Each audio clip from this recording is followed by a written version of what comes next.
Bro, you meet women? I'm calling cap on that one, bro. Passport, bro. Griffin wants to find his waifu. Well, Italy nowadays is a borderline third world country in some areas, so you get to get bag an Italian baddie.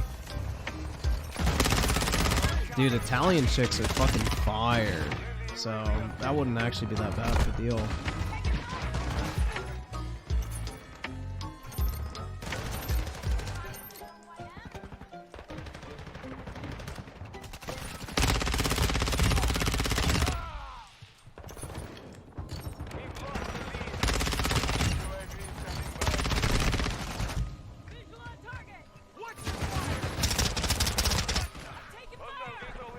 Any tipster content? I fucking hope not.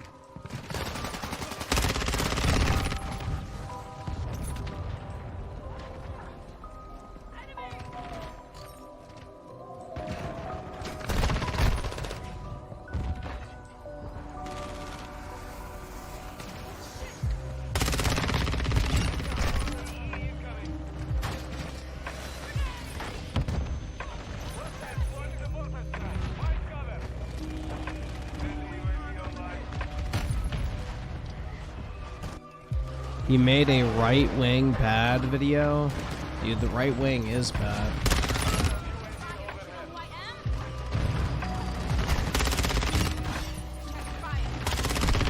Democrats are the heroes. Thailand is a great to find your future wife there. That's right, man. Absolutely.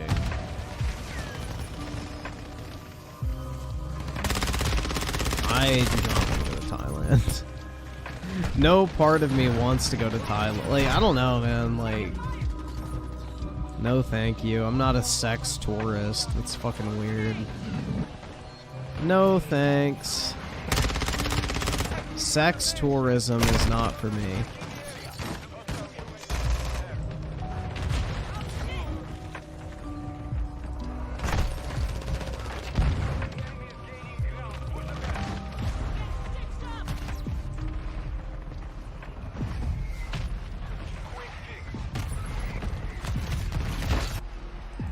Lady boys need love? I bet they do.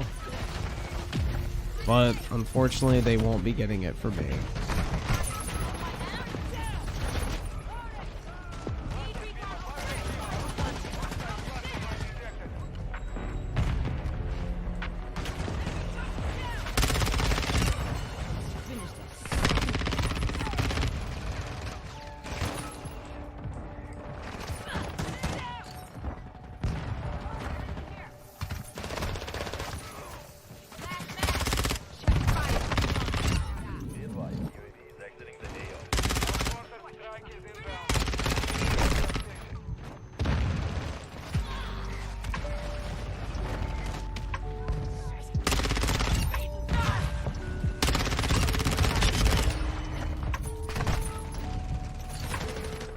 You think Tipster would actually smash a train? Oh, definitely, dude. 100%. 100%. Tipster would 100% suck Keffel's inverted penis and make it right side out again. FBI with a 10, did I hear? Oh, fuck. I don't want to watch the tip. You know, I want to be like Tipster and never have to see the tip. If you know what I mean.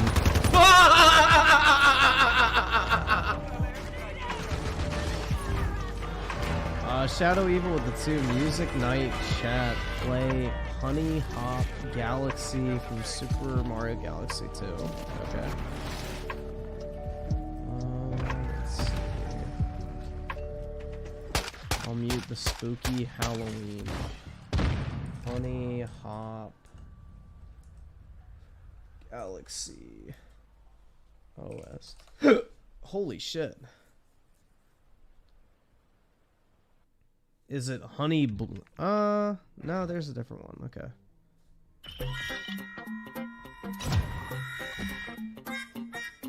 This sounds like an old, like, silent movie soundtrack.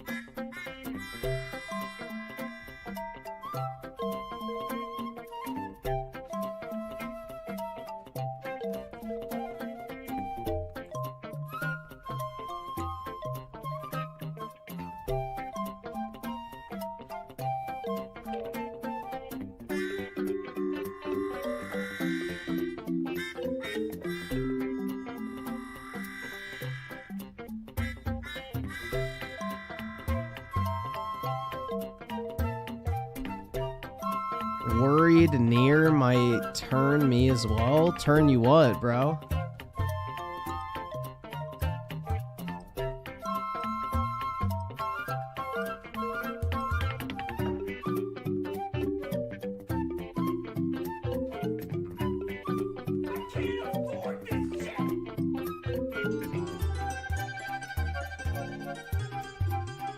If Nier turned potato gay, then there's no stopping him. Is that actually true? Like, legitimately, he, like, tries to turn people gay in Discord?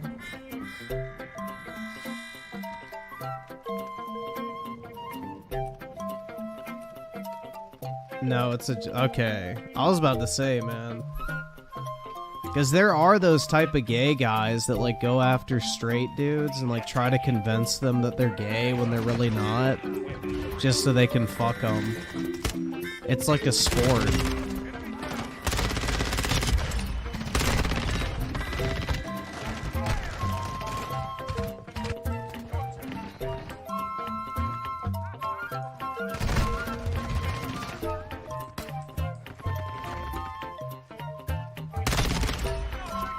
Oh, dude, yeah, it's definitely a thing. Like, gay guys always try to, like, turn straight guys, like, gay. To, like, just say, like, yeah, I fucked a straight guy. Or whatever, you know.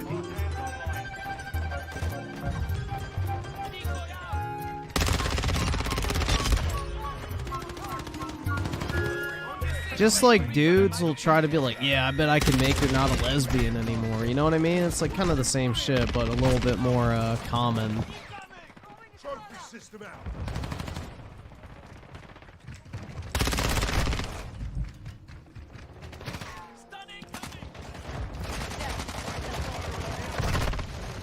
Not gonna lie, Japanese femboys would turn any guy gay.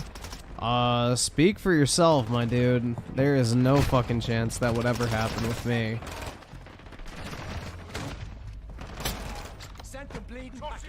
No fucking thank you.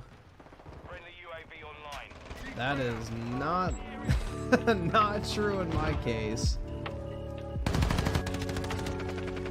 They look exactly like women. Alright, but what do they sound like? And no, they don't look exactly like women, because they don't have titties. They have a fucking piece of meat between their thighs. And they probably have fucking Adam's apples, because the Japanese are super fucking scrawny.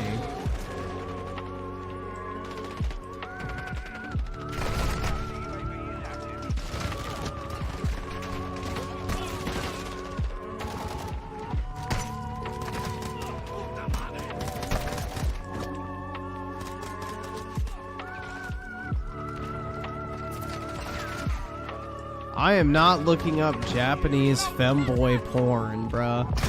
You can have that shit on your fucking online footprint. That ain't going on mine.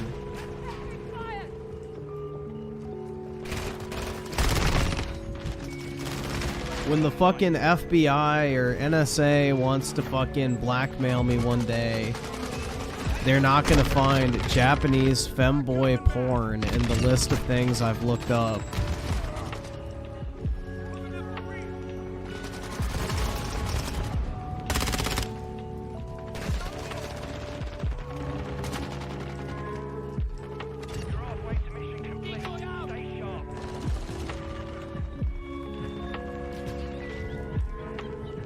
Daryl's Zone with the two James Charles turned Griffin gay now. Hi, sisters!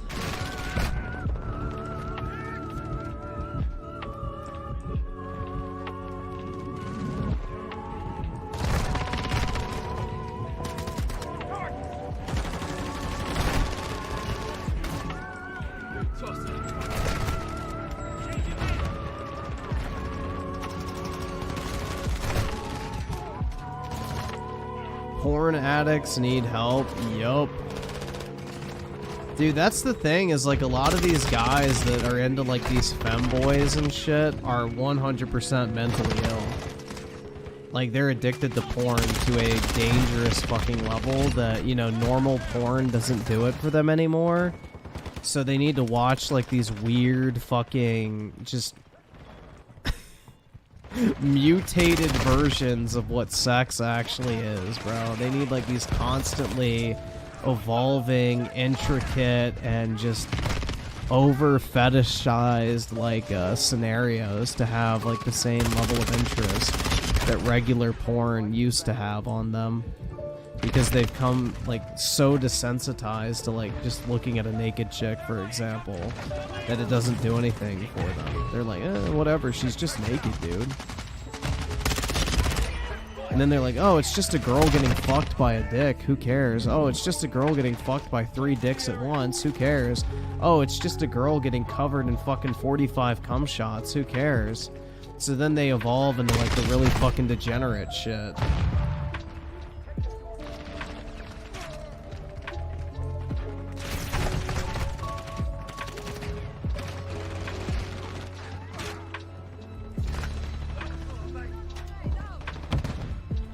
It's a downward spiral, man. You gotta constantly up the stimulation, essentially. It's like why people cheat in marriage. Like, they get sick of having sex with the same person over and over again. That's why you gotta constantly spice it up, guys.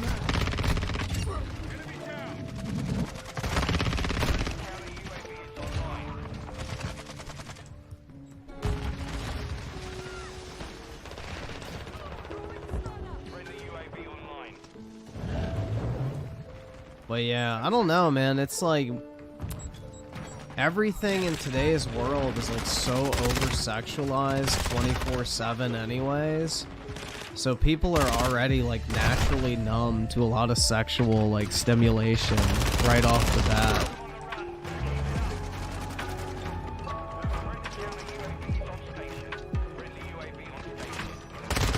Like, I remember back in the day, bro, like, back in my day, guys, when Instagram was first fucking created, if a girl posted a picture in a swimsuit, it was like fucking Christmas morning. You're like, holy shit, bro.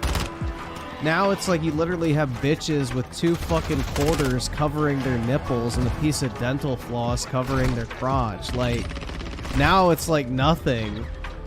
You know, a picture of a chick in a swimsuit is like literally tame as fuck, whereas like back in like 2012 it was like, holy shit, bro. Damn.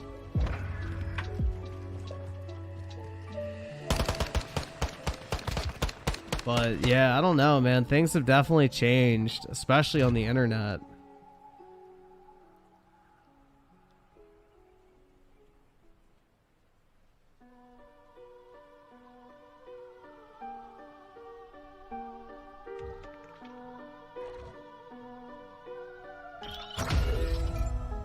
I remember seeing Padme's midriff on... Yeah, no, that, like, awakened something in me as a kid. I remember that shit, too. I was like, damn, bro, what the fuck? Yeah, George Lucas was on point with fucking Padme's costumes. Apparently, he designed all of them himself. Which is fucking weak, man. He did the same thing with Princess Leia in the original trilogy. He personally designed the Slave Leia outfit, so...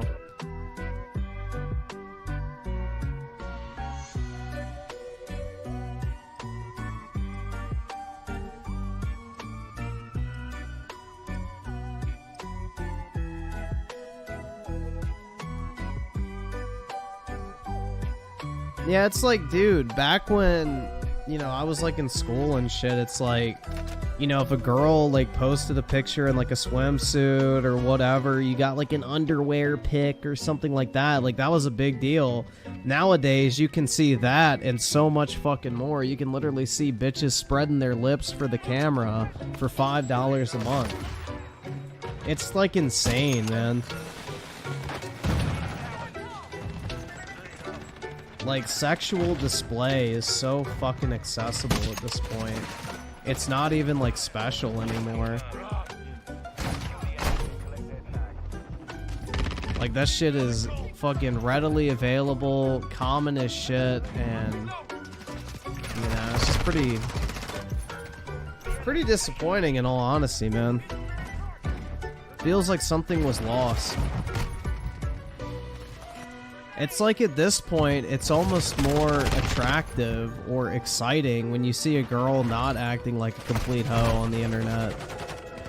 You know? Maybe that sounds a little weird, but it's like I'm almost more attracted to chicks that display like even the slightest bit of modesty versus just hoeing themselves out for the world to see.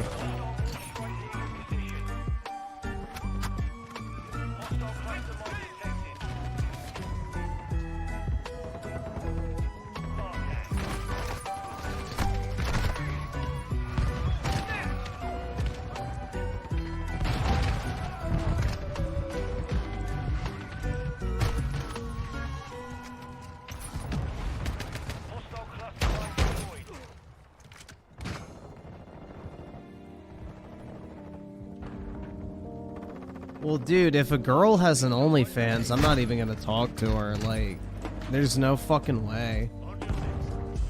I don't want any part of that shit.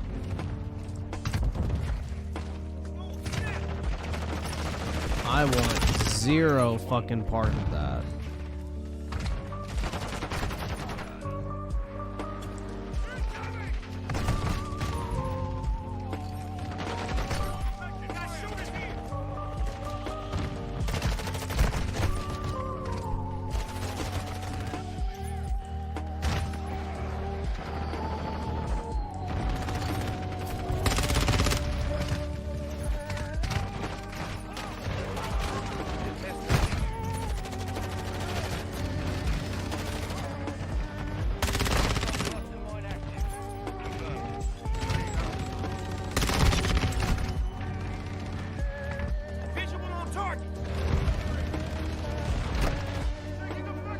Wait, there's an Xbox fangirl that's a catfish? That's fucking weak, man. I should have thought of that.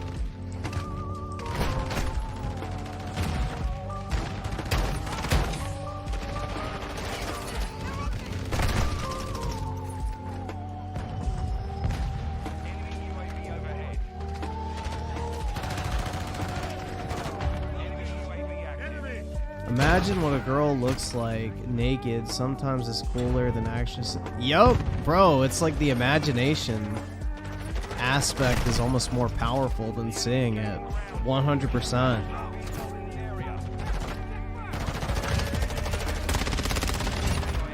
100%, man.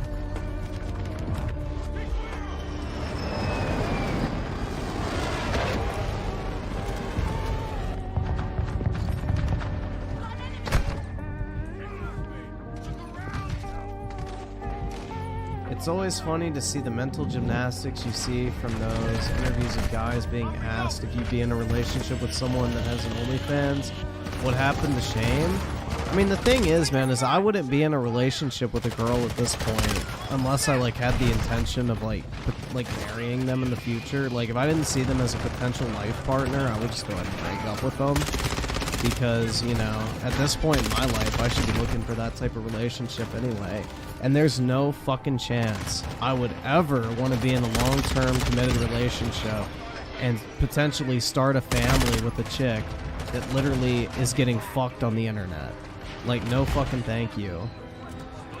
I don't want any potential future child I have being exposed to, like, their fucking mother's porn all over the fucking internet, because that's just like completely fucking degenerate. I don't know, man, and it's just like very little self-worth too. It really displays low self-esteem and a low sense of self-worth, which is a very unattractive quality in my opinion, because why would you want to be in a relationship with someone who has zero fucking self-respect or zero dignity, or would sell themselves out and like sell the most intimate version of themselves for a measly $5 a month? Like, why am I gonna put in the time and effort to like get to know you as a person when I could just fucking spend $5 and see all that shit anyway? It's just stupid, you know? If all it takes is $5 to see everything you have to offer, then no fucking thank you.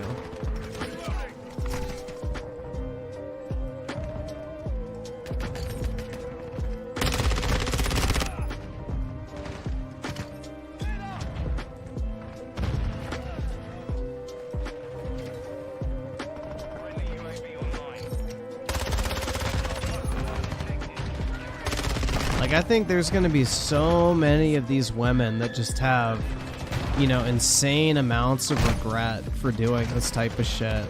Because the type of guys that they're gonna be interested in is successful, quote-unquote, empowered women. You know, the type of guys that they're gonna potentially want to be in relationships with are gonna want nothing to do with women like that. Because, you know, they're gonna want to be with guys who have money, who are attractive, successful, good social standing, all that type of shit, because they're also wealthy and all that type of stuff. But it's like, what wealthy guy would want to date a whore? Like, what wealthy guy is going to go out of his way to, like, marry a whore? When he could literally find some chick that's maybe not as wealthy as him, is just as attractive, but is actually a moral and, you know, self-respecting individual. So, I don't know, man. There's gonna be a lot of disappointed women in life, and that's like, you've heard the news stories too of like these OnlyFans chicks saying they're sick of men a year into doing OnlyFans because of all the fucking flirting and dick pics and sexual comments and everything like that. It's like, yeah, it's almost like you're not supposed to be a fucking whore. It's almost like being a whore isn't a fucking rewarding scenario. Who would have imagined? Wow. Of course you're gonna interact with a bunch of fucking losers and creeps all day. They're literally paying to see you naked. What the fuck do you expect? Do you think guys that are out there, like, dating successfully and, you know, in committed relationships are going to be spending $10 a month to see some nasty-ass bitch on the internet who will spread it for $10? Hell no.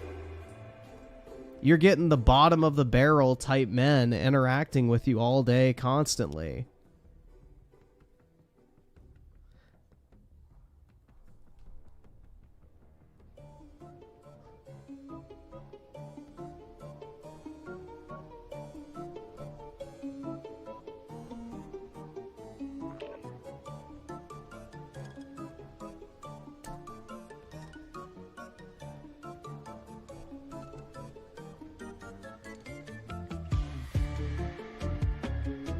That's why no guy wants a daughter. I don't care if I have a daughter, because any kid I have is not going to be a fucking degenerate loser, so I don't have to worry about it. None of my kids will have to do that type of shit to make money, because I'm not going to leave them out to dry and make them, you know, desperate to make money. They'll all be set up for success by the time they are, you know, graduating high school.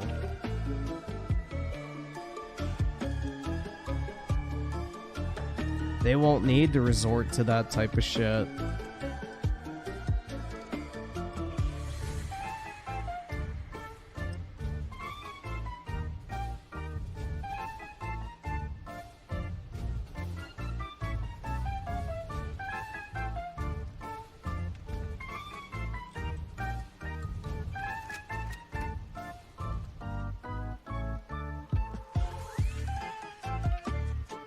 Bless you, Griffin, for that. Well, dude, what's the point of having kids if you don't set them up for success? Like, that's your greatest asset in life. You know, that should be everyone's goal as a parent, is to set your kids up for success in life. I don't know, dude, like, it just seems like common sense to me.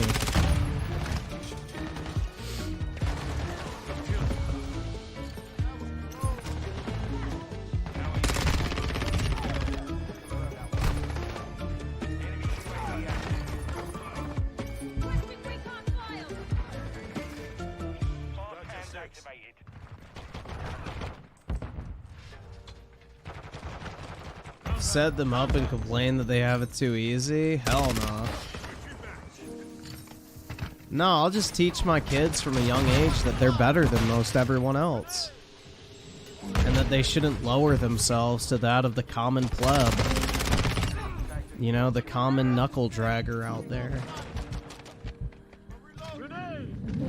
So, I don't know, man. I'm not really too worried about it, because as long as you're, you know, instilling good values and morals and shit in your kids, they're probably gonna be fine. It's just most people don't fucking bother doing that shit. They're like, oh, here's your iPad. And then they don't fucking, you know, interact with their kids or anything like that. Or teach them anything or whatever. And most people that have kids are just fucking dumb, man. I mean, most people on average are fucking dumb, but, yeah, it is what it is. ESG with the 2 Xbots are spoiling Spooderman 2 now, like, bruh. Oh no, dude. Let me guess, Spider-Man beats the bad guy. Bruh. And his black suit turns against him. Hopefully I didn't spoil it, guys.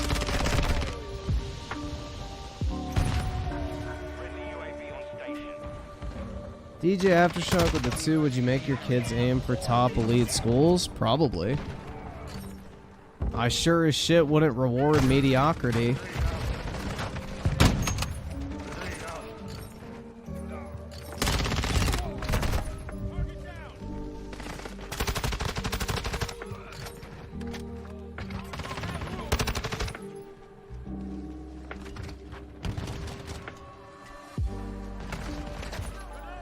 That's fire, man. All my Pokemon Center orders shipped out.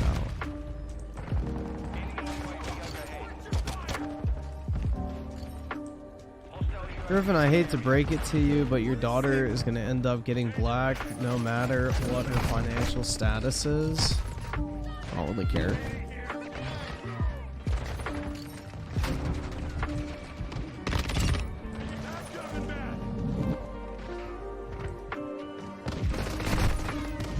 I mean, dude, think of a nice young black man like I'm Key marrying your daughter. Doesn't that just fill you with happiness and hope for the future?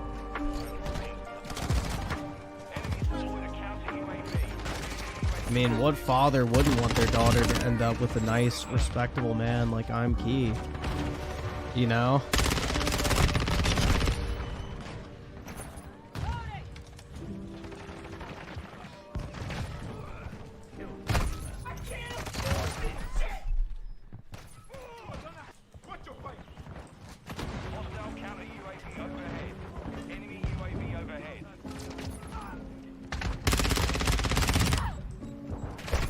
Griffin, what would you do if your son walks up to you and says he's trans? I would laugh and say that's a good one. Because it ain't gonna fucking happen. So obviously I know he would be joking. Duh.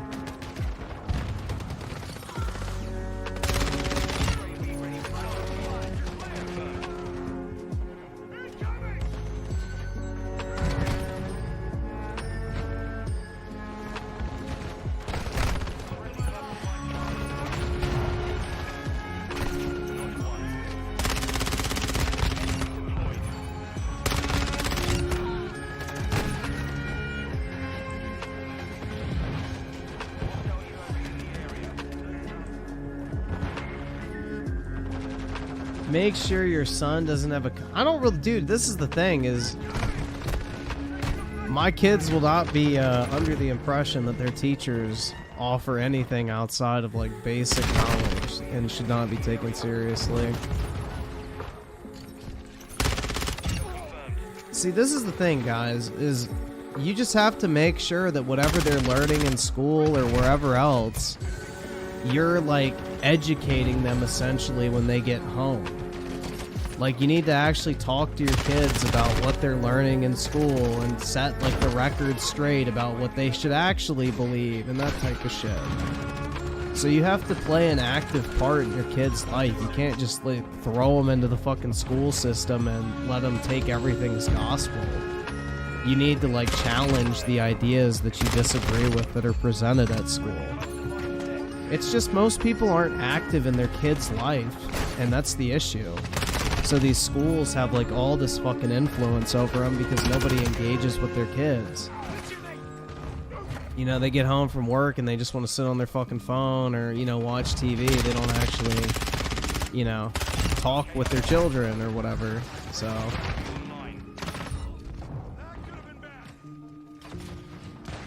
most people just don't care.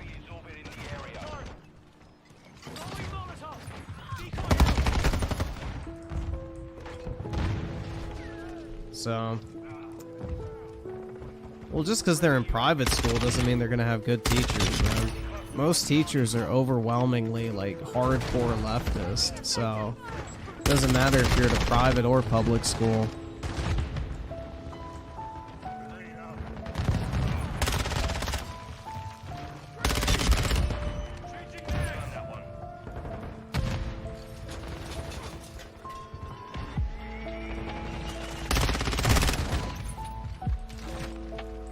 But I don't know, dude. You have to like actually be a parent, and most people don't want to because they're selfish and they don't have their priorities straight.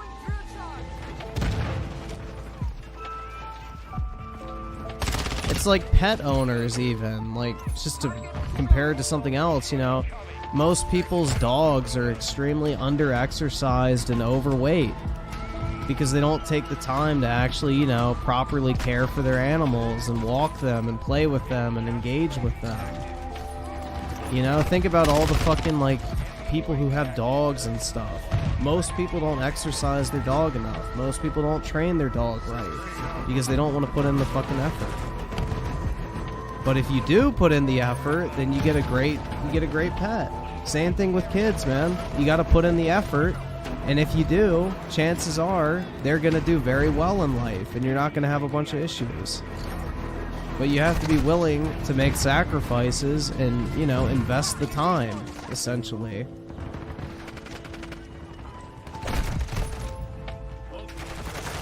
Will I let my kids get fat? Fuck no.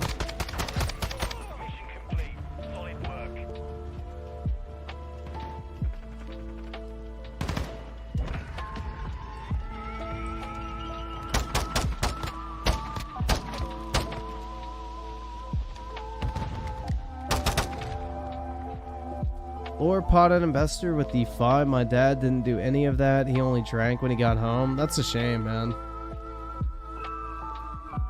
I don't know. It's just like, if you're gonna have kids, like, put in the time because it's like the best investment you can make. So they're literally your future after you're gone.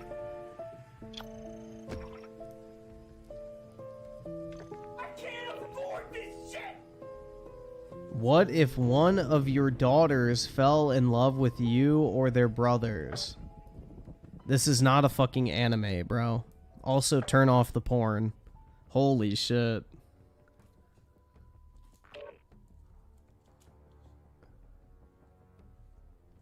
Do I play any instruments? Only the skin flute.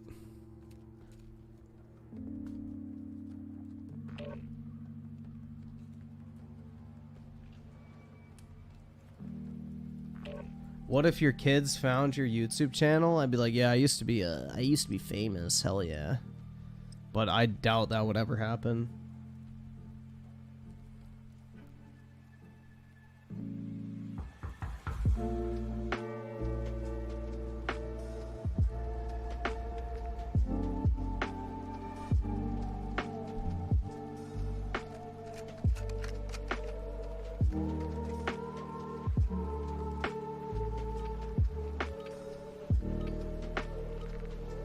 Yeah, I'll just hang my silver play button on the wall in my home office and be like, hell yeah, dude. Yeah, I used to be kind of a big deal on social media, not a flex or anything, but y'all's irrelevant asses ain't gonna be shit.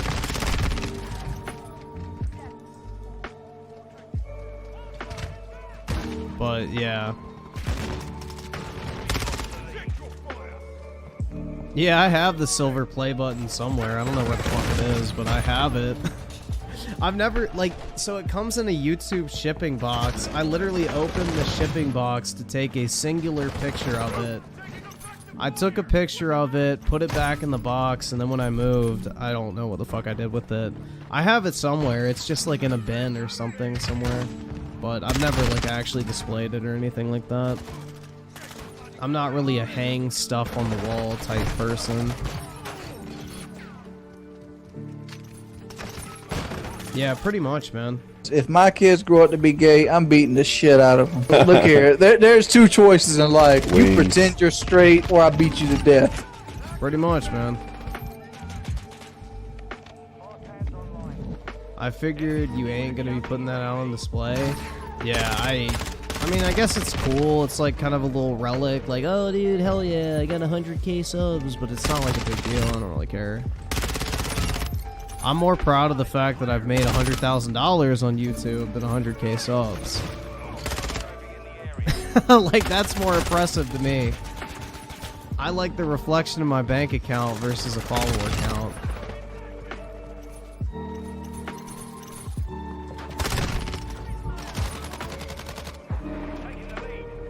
Do I have the photo? Maybe?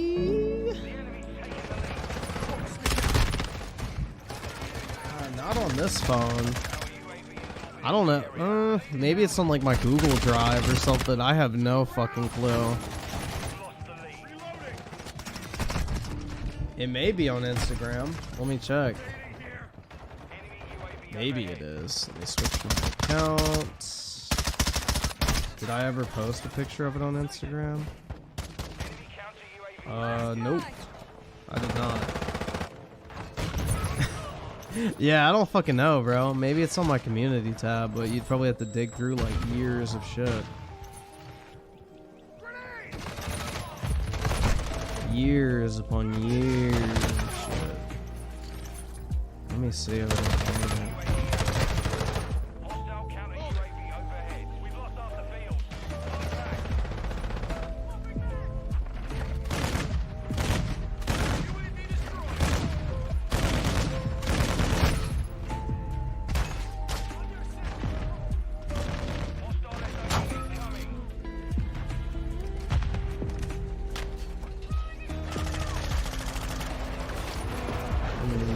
I'm going back in time, man. I see all the Apollo puppy pictures, which is cool.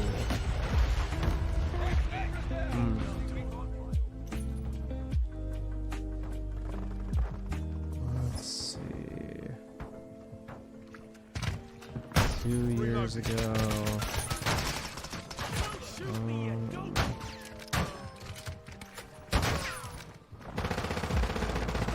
Console pictures.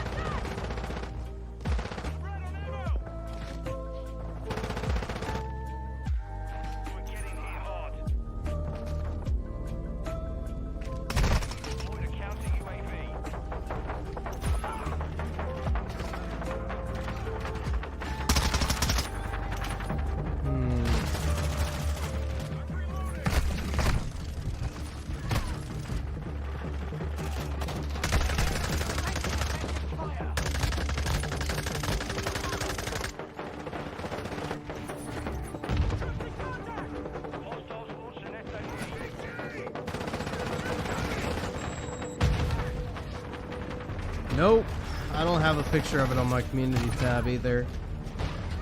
I don't know, man. It's somewhere. I mean, I can try to find it, but it's in like a box or something. But yeah, I don't know where my play button is, to be completely honest. I'm not really a super sentimental guy. Yeah, I may have posted a picture like on Discord or some shit way back in the day. Let me see. I can check my files on my computer real quick. Maybe it's on there. That would be the only guess, is maybe I have it on there, but even then I doubt it. I think I took a picture of it for a video at one point.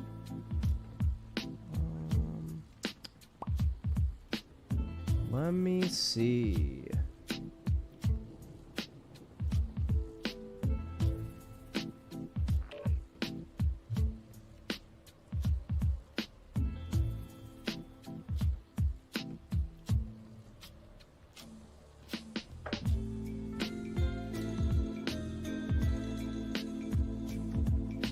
I sold it? I should have. People pay for those. It's weird. I don't know. I can order as many of them as I want. Oh, I do have a picture of it. There we go.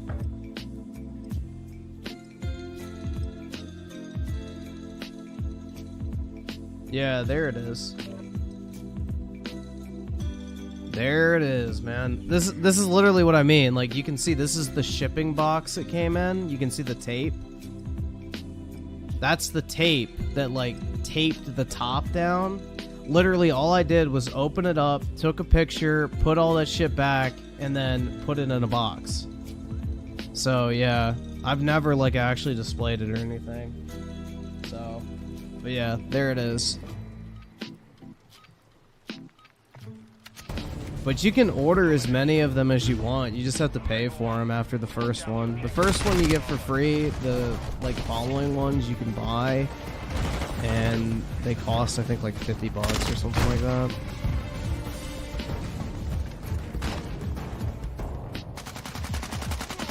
You see my face in the reflection? Oh, no!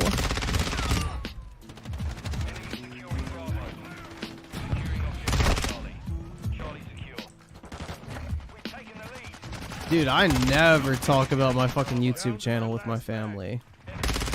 Like, if I ever meet someone in real life, the last fucking shit I would ever talk about is my online activity.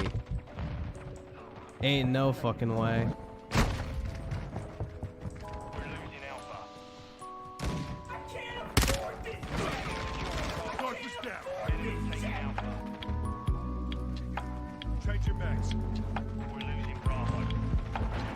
Why? Because it's fucking cringe, man.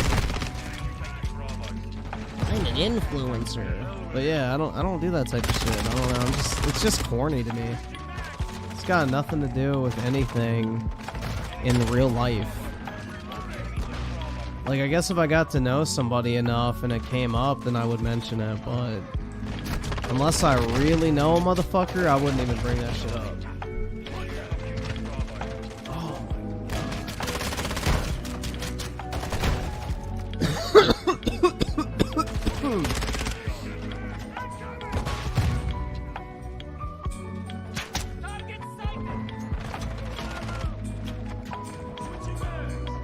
There's like 2 or 3 people I knew in real life that found my channel like around the time I made my Battlefield videos, or like the Battlefield videos, and then the one I made about Call of Duty being too violent, I think it was. The IGN video where the guy complained about killing in Call of Duty. Oh,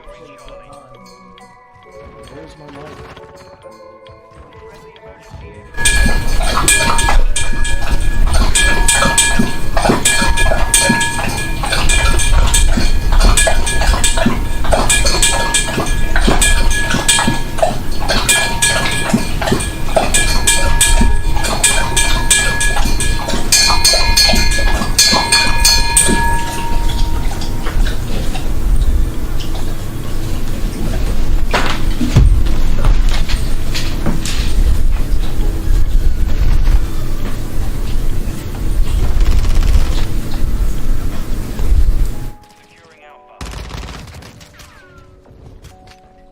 Alright, he's done. Yeah, it's his dog tag. So I have like Yeti dog bowls for him, so they're metal. So his like little dog tag or whatever hanging from his collar clings against it. Hey buddy, what you doing? You being a good boy? Yeah.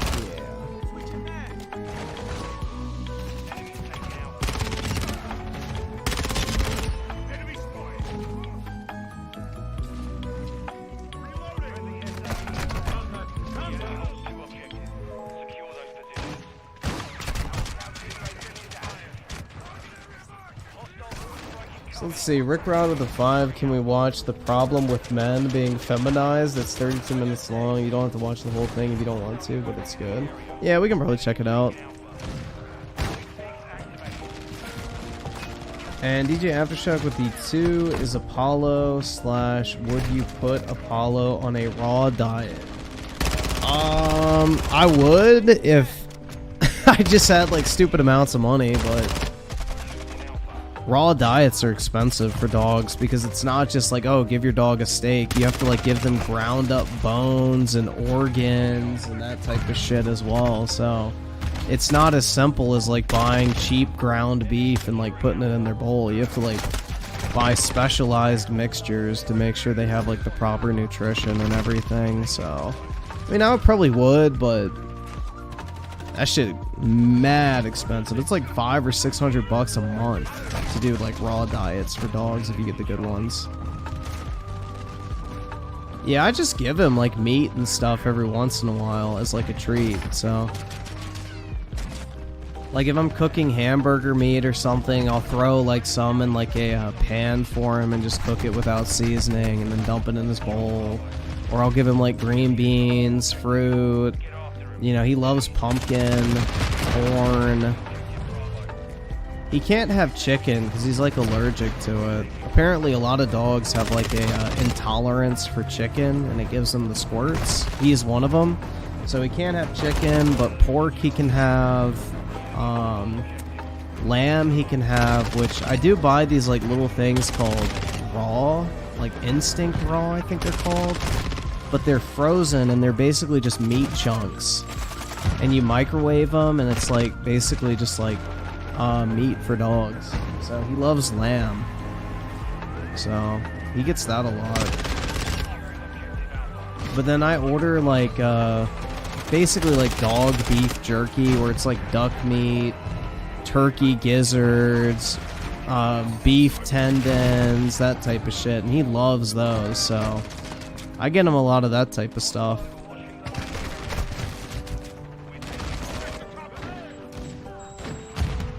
Yeah, he never barks unless you're like playing with him. The only time he barks really is if he gets really excited when you're playing. That's it. So he's a really good dog. He doesn't bark at other dogs. He doesn't bark when like he sees something out the window. He doesn't really bark when he's left alone anymore because he gets free roam of my place. So he just lays on the sofa and sleeps now. But yeah. Nope, he doesn't bark when I walk. He's a good dog.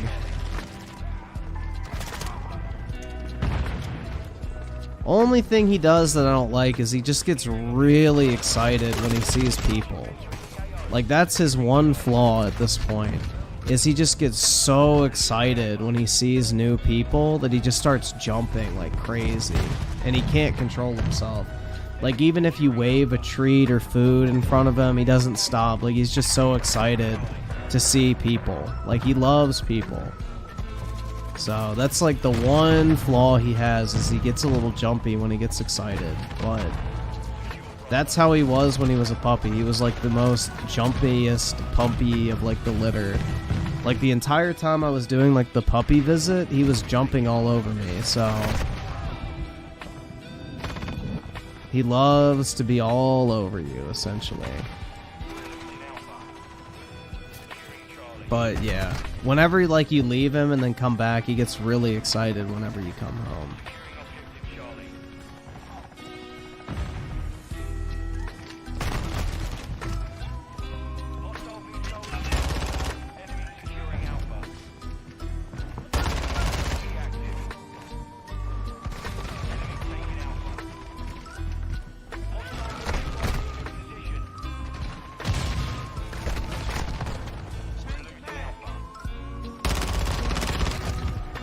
Let's see, Timothy Marco with a 5. I'm looking for a board game to buy. The process is really fun. So many options.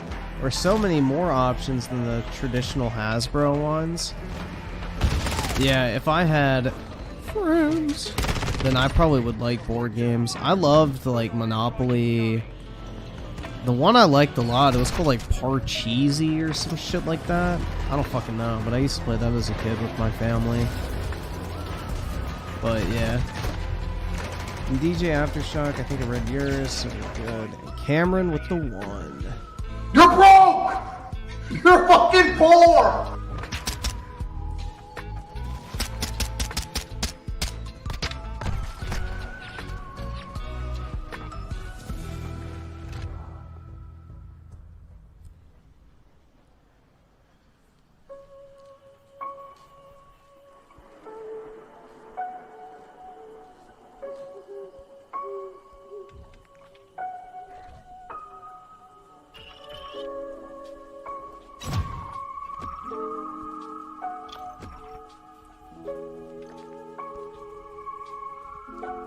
Imagine if this is Cameron's first stream.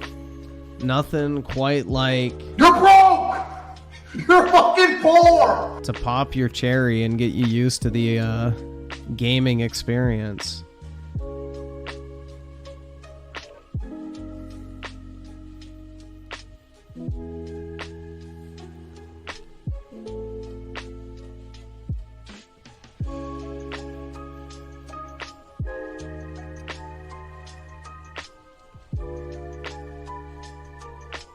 But yeah, Apollo's like really strong now, because like we walk like 6 to 7 miles a night at this point. So he's like really muscular at this point, and he can like literally kick me off the fucking sofa and shit. It's annoying. Like he'll lay next to me or whatever, and then just all of a sudden kick, and it'll like almost kick me off the fucking sofa onto the floor because of like how powerful his legs are. The dude has gotten strong. He put on 6 pounds of muscle between the last 2 vet visits I had. So like when I got him neutered, he was 70 pounds, and then recently when I took him in right before I put him in like the dog hotel, he was 77 pounds. So he's gained like a lot of muscle mass from like all the walking and stuff.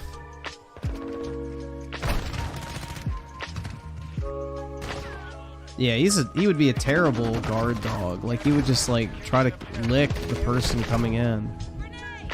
He'd be excited to see him. He'd be like, ooh, welcome.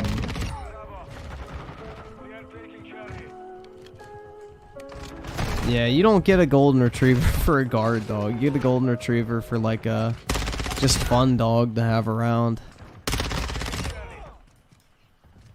They're also good hunting dogs, apparently, but he's not trained for that, so...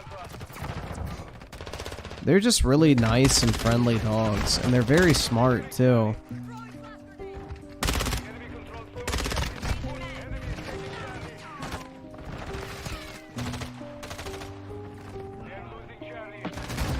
So that would be about a 2.5... Nah, it's a little under 2 hours. Like, an hour and 45 minutes, typically. I walk pretty fast, so...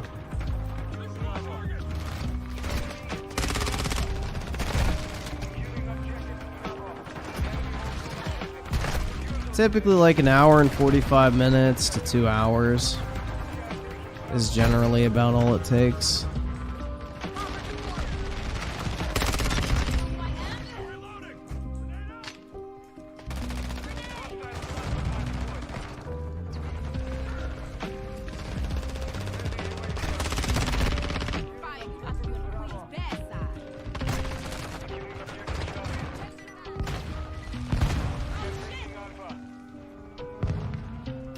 You go on a walk and gym daily? Yup.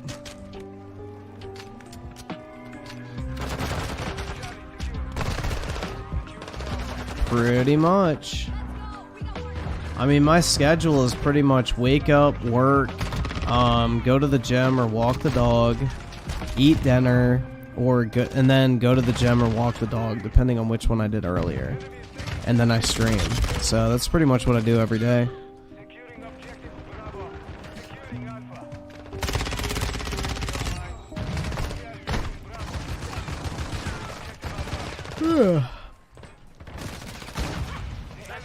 Not too exciting, but it is what it is.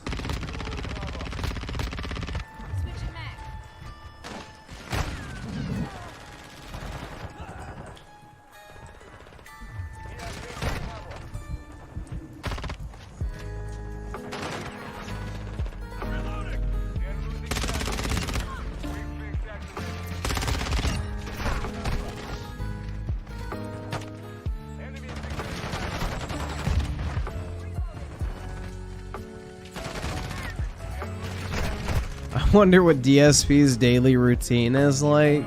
Dude, I would love to be a fly on his wall for like a couple days just to see how DSP's daily life goes. That shit would be fascinating. I can't picture Phil as a real human being, you know? Like, imagining DSP going grocery shopping or like going out to eat with my wife, or just being intimate in general, just seems very odd. Like, I view him as more of like an alien creature than an actual human being. He's such a strange individual. Yeah, you would just see him hunched over his fucking phone playing WWE, ordering DoorDash.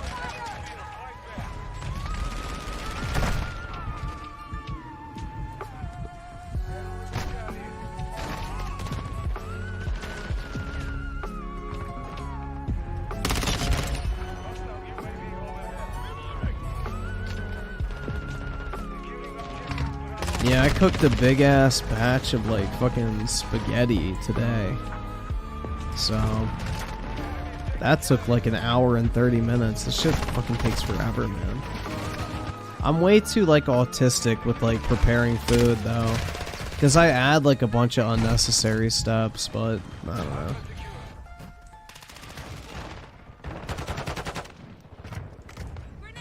I imagine his wife doesn't talk much to him and is addicted to social... Probably something like that. Hell yeah.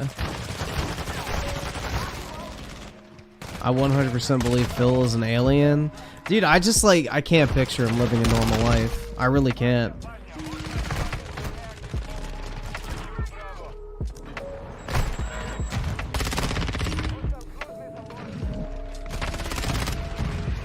Like, his behavior is so far from that of a normal human being. It's just hard to imagine him in like an everyday scenario. After you jerk off on stream, you can't come back from that? I don't know, man. I don't think it's that big a deal. If he played it right and just said, oh shit, fuck, damn it. Like, if he would have laughed it off and just, like, owned up to it immediately and been like, hey, man, you know, I just needed to crank one out before going live, you know? Like, I don't think anybody would have given a fuck. And, you know, it would have been in the news for a little while, and then everybody would have moved on. But, you know, it's Phil. He can't laugh at himself. He can't be the brunt of a joke. Like, he has to be taken seriously at all times.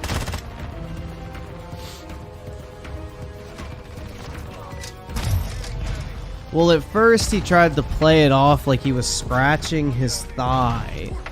Then he finally admitted, like, a few days later that, yeah, he was beating off. Kind of laughed it off, but then when people started, like, memeing it and shit, he got really defensive over it. Like, if I was him, I would have put that face on t-shirts, on coffee mugs, you fucking name it. And I would have sold the shit out of that. I would have made a bunch of merch of it and everything.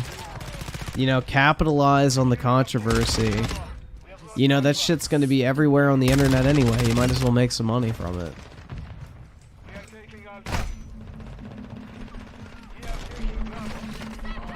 Yeah, I don't know, dude. It's just like, if you can't handle people, like, making fun of you or, you know, talking shit or, you know, just laughing at a funny moment, you shouldn't really be on the internet.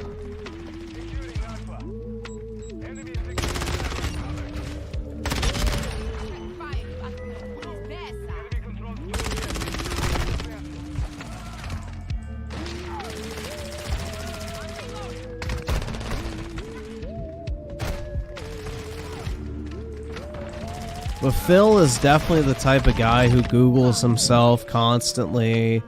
He's been busted in, like, the fucking, you know, troll Discords and Reddits and fucking... I think he even has a Kiwi Farms account somebody discovered at one point. Like, he's way too entrenched in, like, constantly monitoring his social media presence and all that stuff. It's like, bro, you gotta, like, learn to disconnect from that shit. You can't let that become your entire existence. You need to take a break from it. Like, that cannot be the sole focus of your life.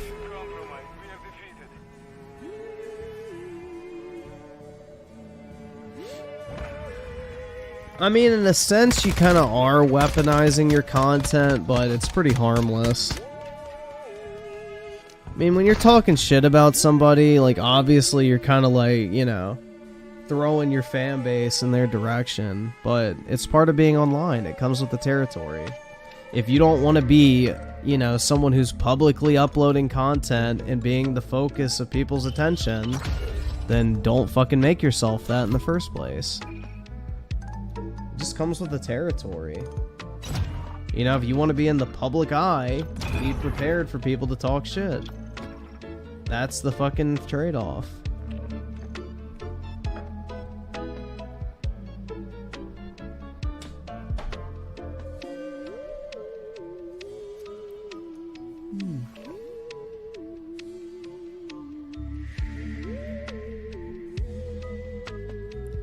Yeah, the only thing I draw the line at is when people like bring people's personal shit into it, like doxing, swatting, you know, that type of stuff, showing up at people's houses, like, you know, harassing their friends and family, like that type of shit's fucked.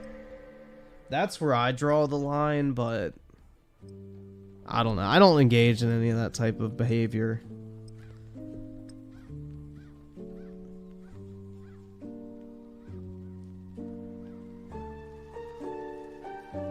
Like, I would never use, like, personal information in a fucking YouTube video to, like, attack somebody. That's kind of fucked up. Or even, like, going after people's appearance and shit like that. I just don't really think that's productive.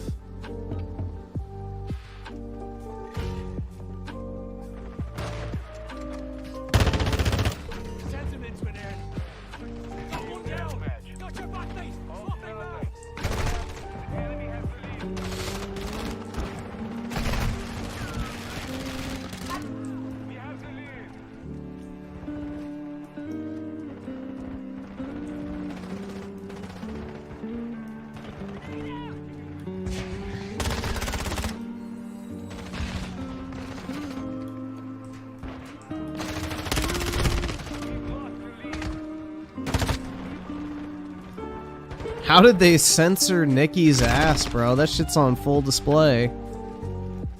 That shit is dummy thick.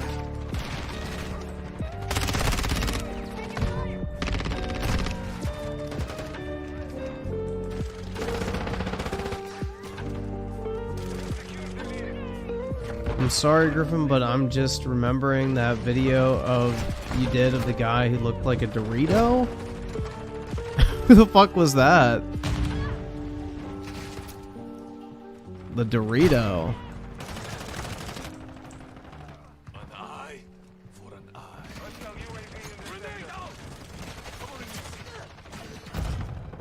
Drop them.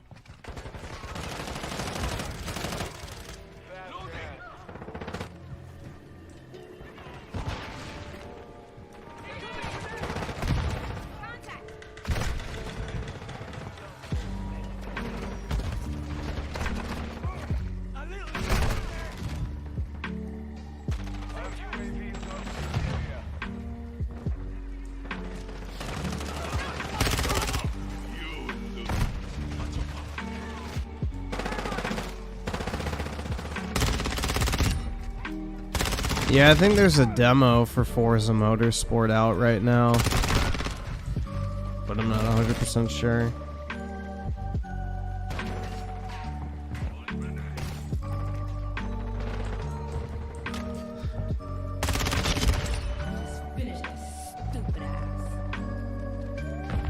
Bro, I remember the guy who had his head shaped like a potato, though. And I was like, I had a thumbnail. There was like the guy who was like really fat and he looked like he had a head shaped like a potato. And I remember my original thumbnail for that video was like the portal gun with his head where GLaDOS should be in potato form, but it was his head instead. And I didn't fucking use that. I was like, I don't know, man. That might be a little bit too much. But yeah, that was the original fucking thumbnail I made for that video. It was the portal gun with his head as like the potato where GLaDOS should have been. And I was like, maybe that's a little too far. So I didn't use it, but yeah.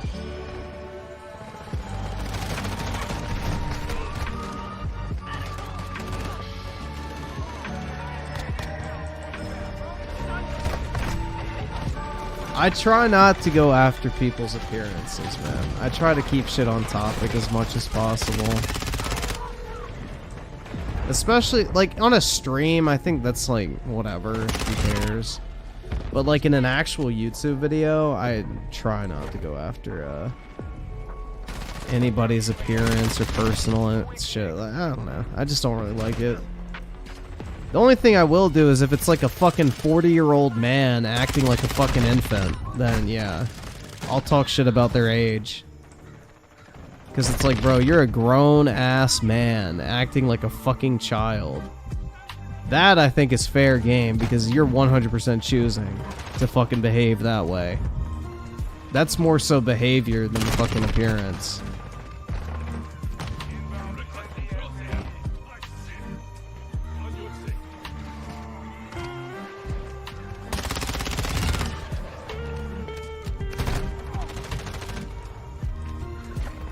Yeah, like, I don't have to, like, bro, I don't think I've ever said a word in a video about Dreamcast guy's appearance, so.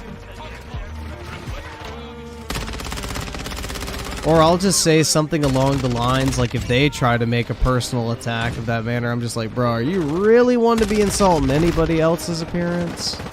Like, that's about all I'll say. That's about all I'll fucking say is, like, you know, are you really in a position to be talking shit about how other people look? Like that fucking emo guy that was upset about Microsoft buying Activision.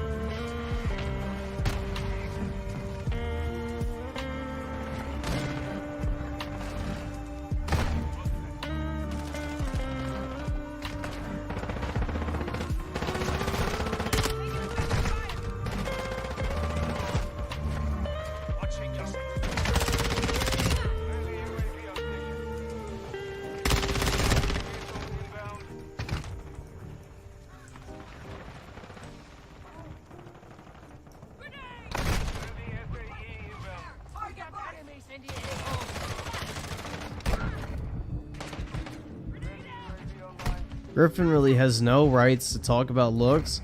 Yo, y'all want to see something? I was pretty proud of this today. So y'all know that website, like the attractiveness test that like judges you based on AI? Well, I did one of those this morning because I was bored sitting in a meeting. And here, let me send it so y'all know I'm not capping. I blurred out my face, but y'all can see I'm not bullshitting. I am legitimately not ugly by AI standards, so I'm pretty happy. It makes me feel fulfilled, guys, to know that, you know, the AI gods think I'm not ugly. Let's see. Bro, I kind of wish I had a Mac. I wouldn't be able to play video games. Yeah, check this shit out. I took this today. This is my result. Here you go. There it is, man.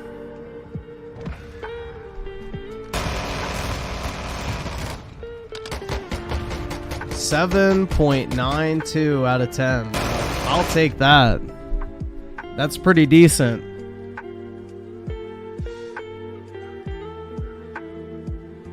Only 7.92? Bruh. Dude, if I'm an 8 out of 10, that's more than enough for me. Like, shit. I would go with more like a 6, personally. But hey. AI knows best. How do we know this is really you, though? You'll just have to believe me. I mean, if it was really me trying to bullshit, like, wouldn't I put, like, a picture that would get, like, an 8.8 or something like that? What's the website? Attractiveness.test.com.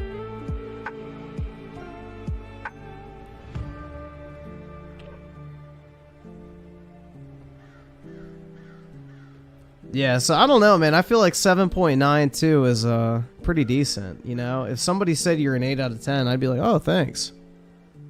I think that's overall a pretty decent rating.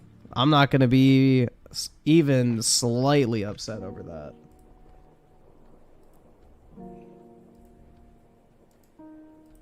So, I think that's pretty decent, man.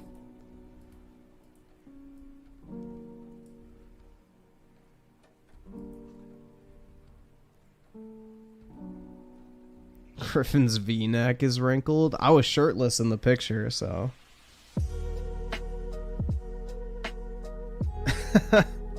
I wasn't even wearing a shirt, so. It was like my early morning meeting when I just wake up and like open my laptop and join. So, yeah, I was just wearing my pair of underwear to sleep in.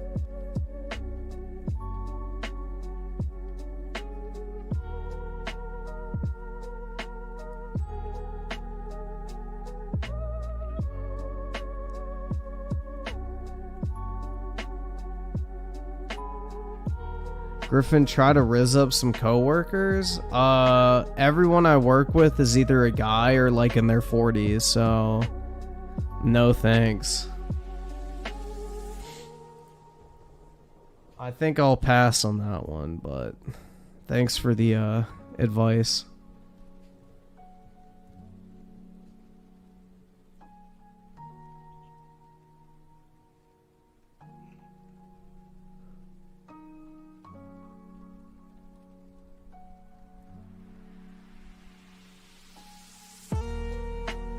Have I ever shown my face to my coworkers? Yeah. When we do client presentations, we have to have our webcams on. They like to see our faces, so yeah. You got a 5.5? Bruh.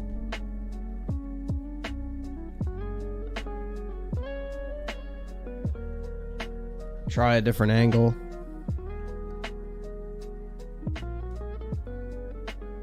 Griffin is a baddie? Hell yeah, dude. I'm a certified bad bitch. Hell yeah. Alright, so...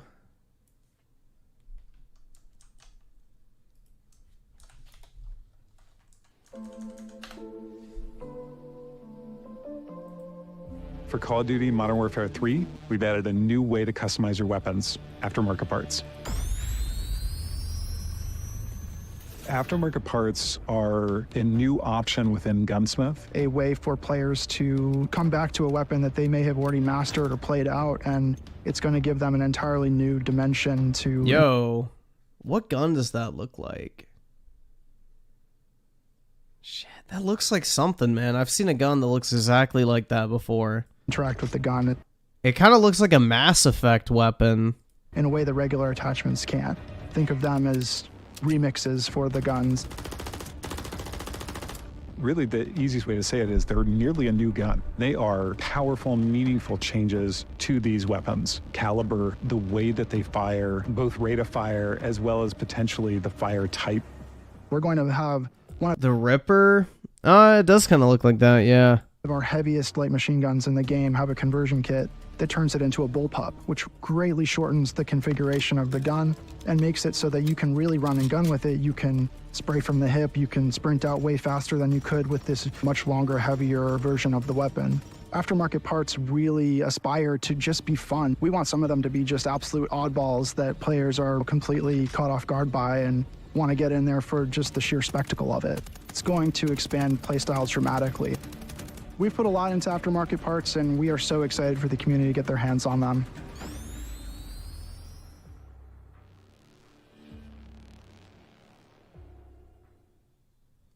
Yeah, I'm personally looking forward to MW3 because it seems like they're making a lot of quality of life improvements that speed up the gameplay, which is good. But, yeah. I have a neck beard. And I kind of do because I haven't shaved since I've been sick, so yeah. I kind of do have a neck beard right now. But don't worry, guys, I'm not going to download Reddit. What was this other video? Shit. Something else. Fuck. Where was it?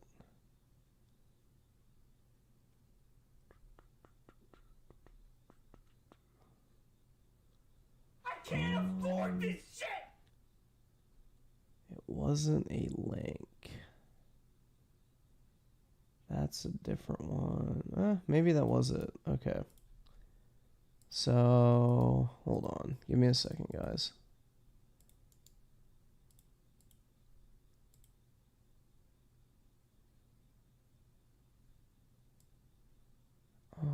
There we go.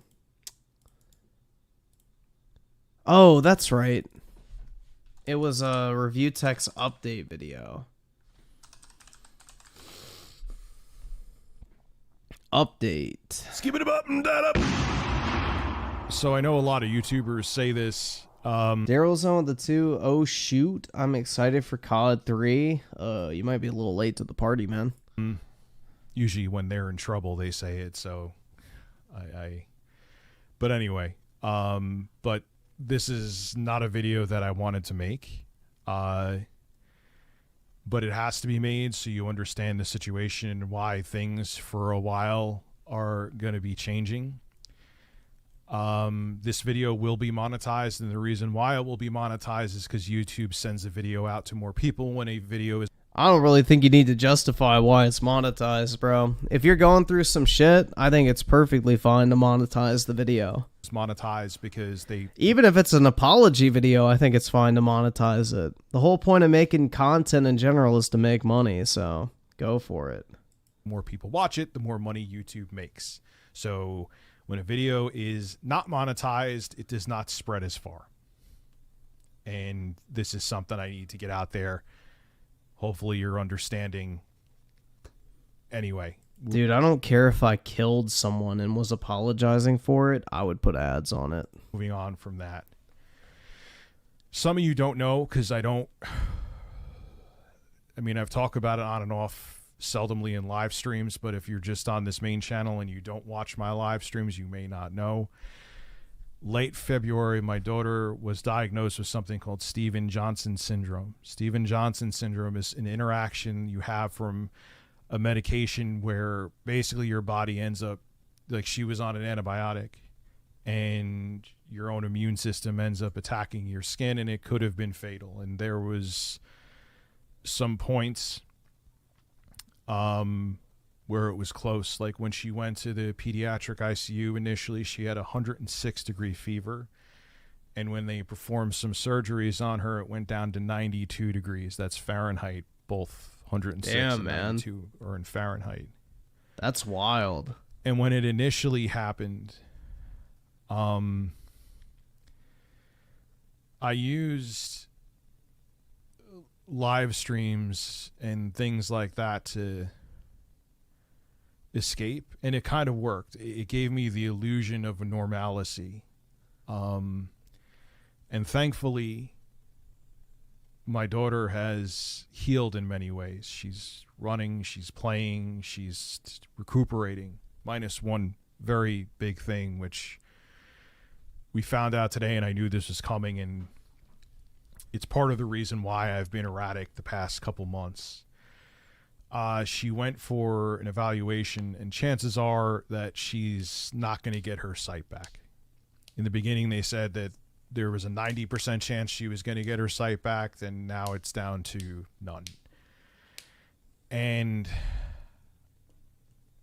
I need to, for a while, mentally digest that, is the best way to put it. And it's been part of the reason why, big part of the reason why, on streams, like I haven't streamed as much. My streams have been shorter.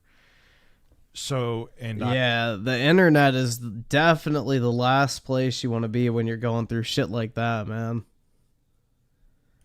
So that is a very shitty situation to be in. How old is Rich's daughter? She's like really young, man. Like I think like 5 maybe. I have no clue, but I think all of his kids are relatively young. I don't think any of them are like 10 or older. I think they're all under the age of 10. but I'm not entirely sure. I've had moments on streams, and instead of me putting myself in a situation where I know I'm not into it and I could have more disastrous moments, I'm going to be stepping away from streaming indefinitely for a while. I rather... Yep. That's the right decision, man. That is definitely the right decision, because when you're in a live environment, you don't have that ability to go back and change what you've said or how you act in the moment or how you react to someone. Like, yeah, that's the smart thing to do. Because at least with, like, if he's just making regular YouTube content, if he goes down like a massive fucking rabbit hole and starts getting pissed off or whatever, you know, you can just cut that part out and retake it. When you're live, you don't get redos, unfortunately. So that's the smart thing to do, man, especially when you're not in a good headspace. Stay in a bubble, be creative. When I have dark moments in my life like this, being creative is the best thing for me, and I rather just make higher production value YouTube videos, like finishing up something like this, which I'm going to do, and I just need to step away. I do enjoy streaming. I genuinely do. I will go back to it, but I know right now it's not a healthy thing for me with what's going on. And I think I owed everyone here an explanation so you understand the gravity of the situation and why, you know, instead of me just disappearing and not streaming anymore for a while, you know what's going on. I appreciate Jay, my editor. He offered. I didn't even ask. He's going to be doing a few streams a week, so there'll be that. Go to RTU Streams. You could check him out. He's a funny dude. We work together well, but while I'm not streaming there, he'll stream there a few days a week, and I appreciate that for him doing that. Yeah, this has been the worst year of my life, and I will commend myself a little bit here that I've maintained some semblance of sanity, which I didn't think in a situation like this I would do. But I also know that I need to focus on all of my kids. I need to focus on me, my health, because I've let that slip due to other circumstances going on. And when I'm in a really crappy place, the best thing I could do is be creative. And what I would rather do is do something I haven't done since late 2018, is when it comes to work, is focus on my main channel, getting up more high production value reviews. I want to be creative, create more music. I have a music channel in the description below. That's kind of what I need to do now. I need to, it's not that I'm not going to be making content, but streams indefinitely, for at least for me, are going to be on hiatus because I'm not in the mindset to do that right now. This is see what I think is going to happen, and this isn't like a dig at Rich. I think this entire scenario is going to really put a lot of things into perspective with like what is actually important and not. And I think a lot of his passion and interest and enjoyment for content creation is going to disappear over the next couple months, because it's very fucking hard to care about like the type of shit you talk about in a live stream when you have legitimate real world shit going on. So if anything, I think he might emerge from this as a better than ever content creator. As shitty as the situation is, it might actually, you know, benefit his content moving forward, because he's not going to have like the same, I would say, like, you know, deep interest in a lot of stuff that he did previously. And it's going to definitely give him a very unique perspective on life. So I don't know, man. It's just a really shitty situation to be in. And I think it doesn't really matter if you like Rich's content or not, or if you like him as a person or not. Like, everybody should cut him some slack, give him a break, you know, be sympathetic, because this is a shitty fucking situation for anyone to be in. And if anyone ever found themselves in a similar situation, I'm sure everyone would hope they would have, like, at least some basic human decency from others in dealing with this type of stuff. So definitely feel for him, man. It's a terrible situation to be in.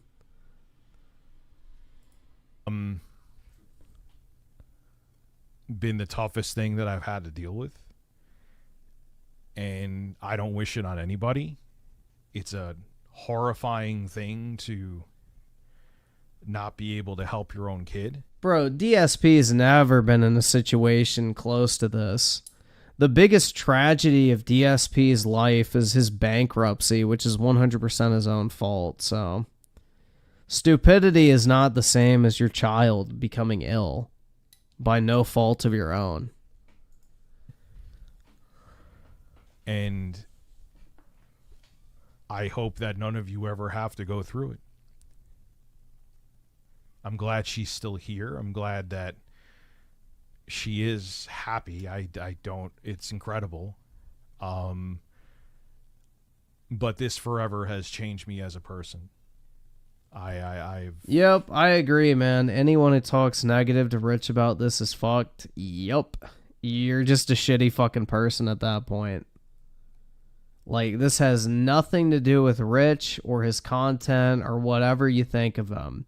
His child has nothing to do with his fucking YouTube behavior, activity, content, or him in general. Like, if you can't at least feign human decency for a couple fucking minutes to give the guy a break over something like this, then you're pretty much an irredeemable piece of shit. Like, I don't know. It's pretty straightforward.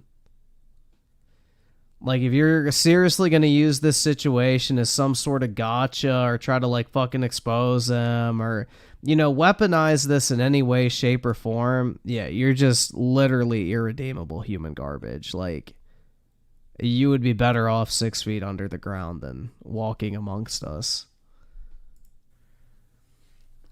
I can't even describe what this has done to me. So you'll see me, but you'll see me on my main YouTube channel where I can actually focus on it again.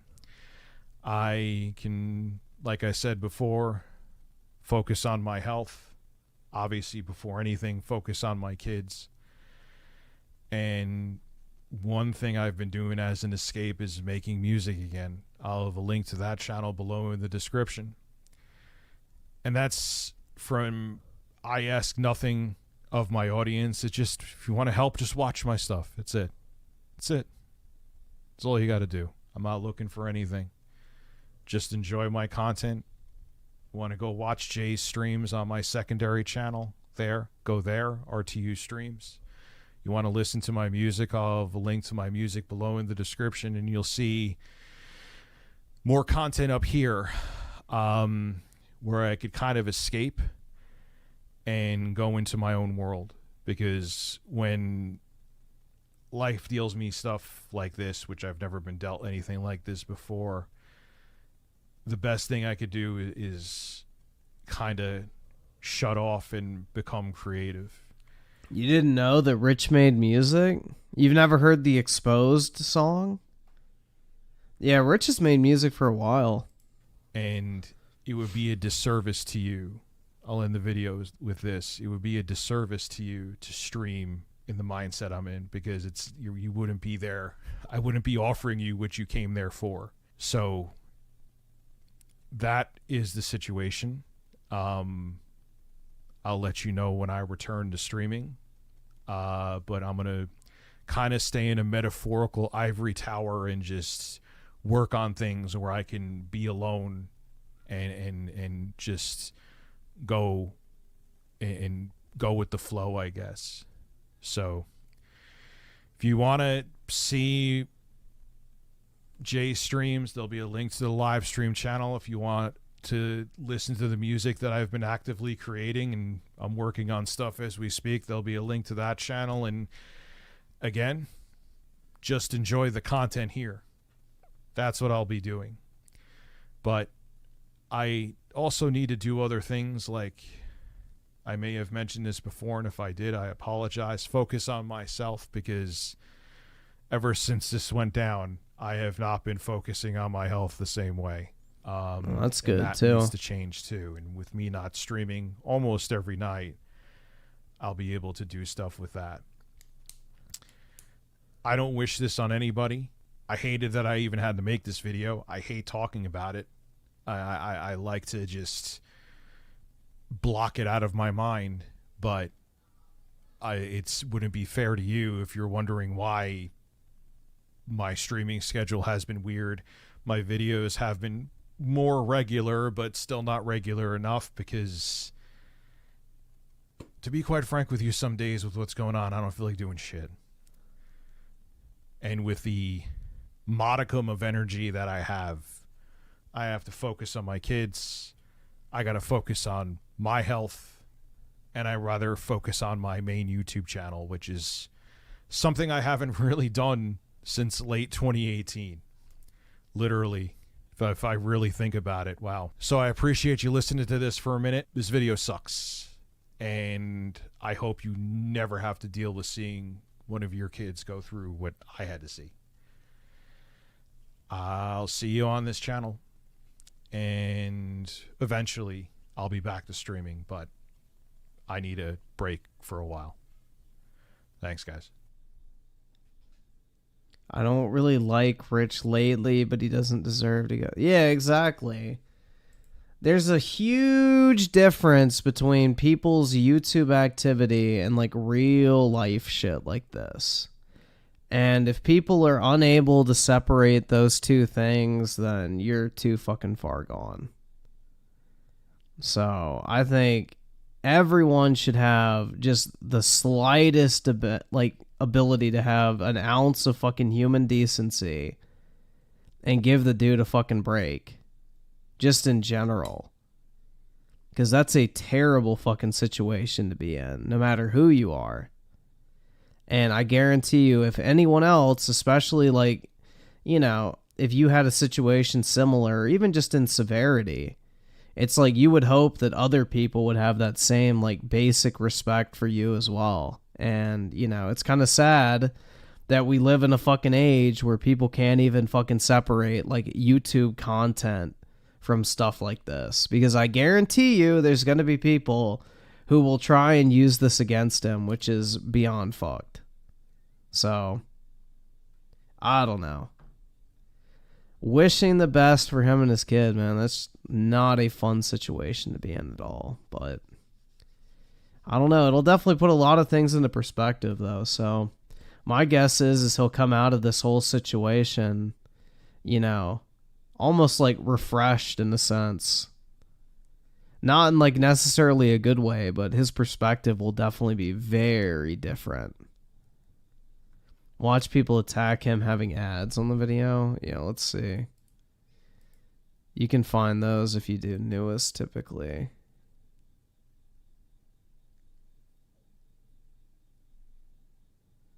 Let's see if anyone's trying to talk shit. There's always someone, bro. Yep, nobody cares. See? I'm telling you, man, people are just like soulless fucking retards.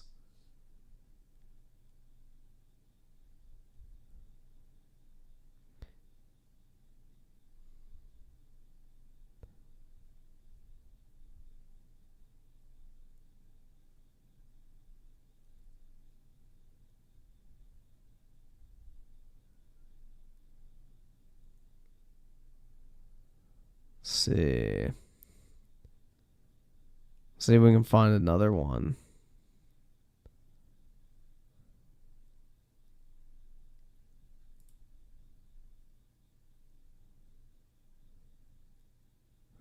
You mocked God and God is punishing you. Jesus fucking Christ, bro. Holy shit. I'm telling you, man, there's just people that need to learn to shut the fuck up.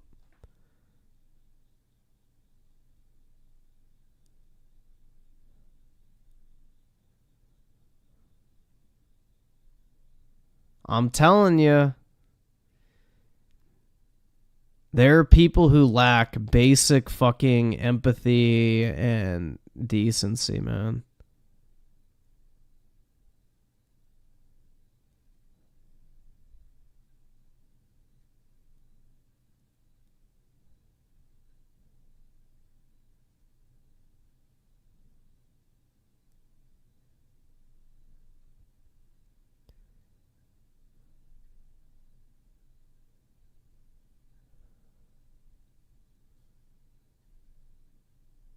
Let's see.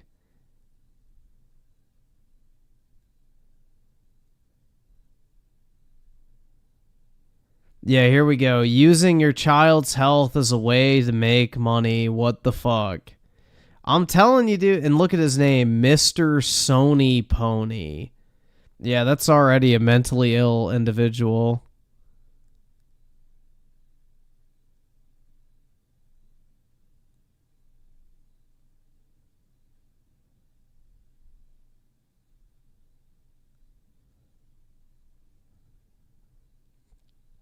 Let's see, bro.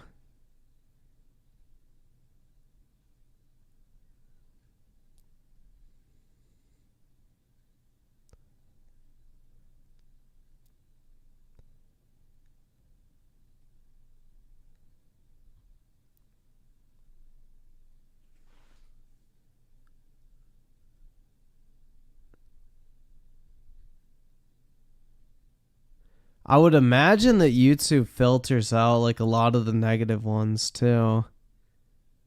But I mean, luckily it seems like there's not too many people being fucking pricks. But of course there's always going to be some. There's always going to be some.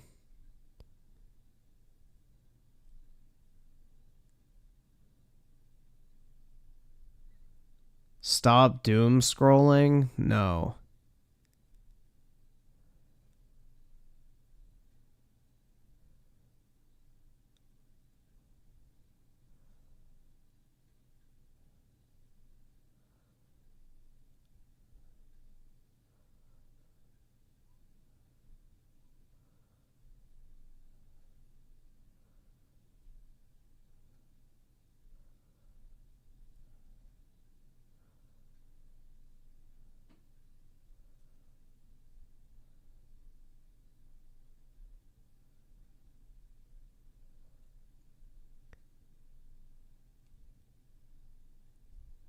But yeah, I don't know. I won't sit here and just scroll through all this shit all night, but yep, there's always going to be some fucking tards, man. There's always going to be fucking tards that are going to be like, you know, trying to talk shit. Well, dude, the thing is like, if you want to fucking Bible thump, whatever happened to the sins of the father, not the sins of the son, like, you know. Or I guess in this case, the sins of the daughter, but, you know. A lot of these motherfuckers will pretend to be fucking religious. Oh, you mocked God and he clapped back. It's like, yeah, I'm pretty sure like in the Bible, God doesn't punish innocence, but, you know. Right. As some of you guys may know, lately I've been on a bit of a Marvel binge. I reviewed every MCU Gross. Marvel binge. Alright, let's turn this fucker up faster. movie in one go. I've been reading comics like my life depends on it, and I'm painfully waiting for Insomniac's new Spider-Man game to come out. So I figured while I wait these agonizing few months, I would take a look at what I see to be the pinnacle of Spider-Man games. Not that one, not that one, Definitely not that one. This one, baby. Spider-Man on PS1. I love this game. I played this bad boy over and over and over again. I remember back in the day, I actually lost my PlayStation 1 memory card, so I would literally turn the game on and just try to beat it in one sitting. And it just never got old. If you ask me, this has all of the elements I require in a Spider-Man game. And this was basically the first good Spider-Man game. It's not like you didn't have any to choose from, but they weren't very good. This is the first time anybody could control Spider-Man in a 3D world, and it actually works out pretty well. The free-roaming sandbox-style world isn't present in this game, but I actually like that. This game comes up with an in-canon reason why you can't swing around the city, and back then we didn't expect to be able to swing around willy-nilly because games just weren't ready for that yet. And while I love this stuff as much as the next guy, I still think there's value in a more linear Spider-Man game. I feel like so many of the modern Spider-Man games have used the New York sandbox as kind of a crutch. I much prefer my games to have well-designed levels as opposed to a giant open world with nothing to do in it. And this game has lots of unique levels. No two levels are the same. In the first level, you rescue hostages and dispose of a bomb. In the second level, you fight Scorpion and run away from cops in a crazy rooftop chase. Then you fight Rhino, have a race against Venom, fight sewer dinosaurs, save Mary Jane from an elaborate death trap, fight symbiotes in the Daily Bugle. I could keep going. There's a lot of stuff in this game. The last thing you do is run away from a Doc Ock Carnage hybrid monster, and it's actually really freaking stressful, okay? This game is packed to the brim with fun and unique scenarios. Spider-Man doesn't just swing around and stop people from getting mugged. He does a lot of cool stuff, and this game makes sure that you experience as many new things as possible. Now I'm gonna have to bring this up real quick, but the controls in this game can be kind of frustrating. And that's probably the one bad thing about this game. Sometimes things just don't work out the way you want them to. Okay, great job, Peter. So yeah, there's a glitch where Peter can fucking walk up the wall. It's a Peter Parker! Come on, man. No! Oh! Don't do it. Don't, you fucking bitch. Come on. Fuck! Jesus Christ! And like most Spider-Man games, the most dastardly villain you encounter is the fucking camera. Every 3D Spider-Man game I have ever played has a shitty camera. I can't understand why this is always a problem. But at the same time, Spidey has a lot of shit that you can do in this game. You can grapple dudes and like punch them in the fucking neck. Spider-Man takes help. It's another Mudahar who is prisoners. You can dive this kicks, guy? so you don't even have to like stay on the ground. You can just jump around. Is he a physical game supremacist? Although this is in 16:9 aspect ratio, so he's not playing off the physical disc. Like a jackass. You can make this weird web cocoon that you can like blow up. You can shoot these like web Hadokens that are like super strong, and you like really need these to beat the game. Like you really need them. You can give yourself web boxing gloves that double your damage, and then to top it off, you can augment his abilities even more with pickups like the spider armor and the fire webbing. I love looking around the levels for pickups like these. This game has that old school sense of reward where it feels so good to find a secret area. And sometimes these secret areas have hidden comic book covers that you can look at in the gallery. And I love trying to collect all these little dudes because when you look at them, you get a description of what happens in the comic. That is just adorable. This gallery also has character bios and unlockable costumes for Peter. Some of these are more than cosmetic. Some costumes enhance his abilities, while others actually make him less effective by limiting how many web cartridges he can carry. I like the idea of a cosmetic option making you weaker. And if you ask me, unlockable costumes are essential for any good Spider-Man game, because Spider-Man's been around for decades and he's had so many looks. Adding special abilities to these costumes is the logical next step because it makes the seemingly cosmetic choices also have a practical application. And guess what? That's what Insomniac is doing in their game. They're adding dozens of costumes, each with a unique ability. If they add comic book covers too, he thinks the Disney Star Wars. Now I know everybody loves Spider-Man 2. Everybody acts like that game is the second. So basically his opinion means absolutely fucking nothing because he's objectively fucking wrong. Got it. I've been chiefing with the 2. You should watch his Last of Us 2. Let's not and say we did. Bruh. I'm gonna take a guess and say that he loved it, right? Coming of Jesus Christ. And it's pretty good, but you can't unlock any costumes. That's kind of stupid. I personally feel like the one thing holding that game back was the fact that it was restricted by the Sam Raimi universe. You couldn't wear different costumes, you had nothing to unlock. You really had no meaningful incentives to explore the world, and they gave you such a big world to explore. This makes the game kind of dull and repetitive after extended periods of playing it. But another thing holding that game back was the lack of a larger Spider-Man universe. But that's something that this game does really well. If you ask me, this game's best feature is the story and characters. It feels like a legitimately good Spider-Man story arc. Now to start things off, this game is narrated by Stan Lee. It immediately warms my cold little heart every time I hear this guy's narration. There's really no way for me to explain why this is so good, so I'm just gonna have you guys listen to how beautiful it is for yourselves. Welcome, true believers and newcomers alike. Spider-Man co-creator Stan Lee here. Once again, we find our hero Peter Parker, better known around the world as the Amazing Spider-Man, in a heap of trouble. Only Sidler is allowed to like Last of Us Part 2. That's right, man. Unless I know you personally or you've been in the fucking stream chat and I know you're not a complete mouth-breathing Neanderthal, you're not allowed to like Last of Us Part 2. But I can make special exceptions. But this is just the beginning, Spidey fans. So get ready for a true superhero action thriller, packed to the brim with thrills and chills, twists and turns, more supervillains than you can shake a web at, and of course, non-stop web-slinging, wall-crawling action. When Stan Lee dies, I'm gonna go ahead and listen to that again, and I think it'll probably just stop my heart. I think I'll just pass away on the spot. But anyway, let's get to the story, because it is truly amazing. Get it? The story revolves around Spider-Man getting framed for stealing this super expensive, dangerous technology. Somebody is running around as Spidey and making a bad name for him. And this pits you against everybody, and I mean everybody. The police try to kill you. J. Jonah Jameson tries to kill you, as usual. That's kind of what he does. Even Daredevil confronts him about the shit going on. Yeah, Daredevil's in this game. So is Captain America, and the Fantastic Four, and a bunch of other Marvel characters. This is what I meant about having a connected world outside of Spider-Man. This is important because it makes Peter feel like part of a larger universe. Original and I hate when Spider-Man Avengers. games just have him as the only superhero running around. It makes the world feel really small and underdeveloped. And that's one of the major keys to making a good Spider-Man game. And again, it looks like Insomniac understands this as well. Yeah, I see that little tower you're trying to hide over there. You're not gonna trick me. The characters in this game are also represented really well. Peter Parker has the charisma and unwavering sense of justice that you'd come to expect, but there's some other subtleties to his character that you might not expect. For instance, early on in the game, Venom kidnaps Mary Jane in order to get you to come after him. But at the same time, Rhino is causing havoc and murdering people. Peter manages not to lose his cool and just go after Venom right Griffin, away, you since play a Rhino is good the most immediate retard. threat. Being Well, you Spider-Man has given me a lot generation, and taken a lot luckily I away, have but your one thing never example to changes. learn My from. responsibility to use my powers for others before myself, no matter what the cost. There are innocent people on the What team, I'm and they trying need our to help say right now. is, you I won't make let me them down. better. Then I'll stop Venom. And I feel like this is something most writers would probably get wrong. If you give someone this scenario and you ask them what Peter Parker would do, they'd probably just say, oh, he'd save Mary Jane because he loves her. Well, that's not exactly it. Peter always analyzes the situation and tries to save as many people as possible. He tries to solve as many problems as he can before he jumps into things. At an early age, this game taught me the core values of Spider-Man better than any media that I'd experienced so far, and this is why. However, it would be flat out wrong of me to talk about this game without mentioning Venom, because Venom is by far the best character in this game. Lots of people wrongly believe that if Venom's gonna be in a game, he has to be the main villain. There are stories and games that do this well, most notably the Ultimate Spider-Man game, but Venom is more than this super threatening aspect of Peter's life. Venom can also serve as a narrative foil to Spider-Man. In this game, Venom isn't the villain, but instead he seems to be trying to be a better hero than Spider-Man. He sees that the false Spider-Man is running around, and he decides to try and stop him by any means necessary. However, he's a fucking dumbass, and his sense of right and wrong isn't fully developed, plus he doesn't understand that that's not— Yeah, isn't Mary Jane like a massive fucking hoe in like the Spider-Man universe? Like she's constantly getting dicked down by like different guys like every other week. Peter Parker, because again, he's a dumbass. So this leads to him just kidnapping Mary Jane to try and get Peter Parker to come after him. I'm gonna kill you! Peter Parker! Just get me out of here now! Bummer. You're in the doghouse now, dude.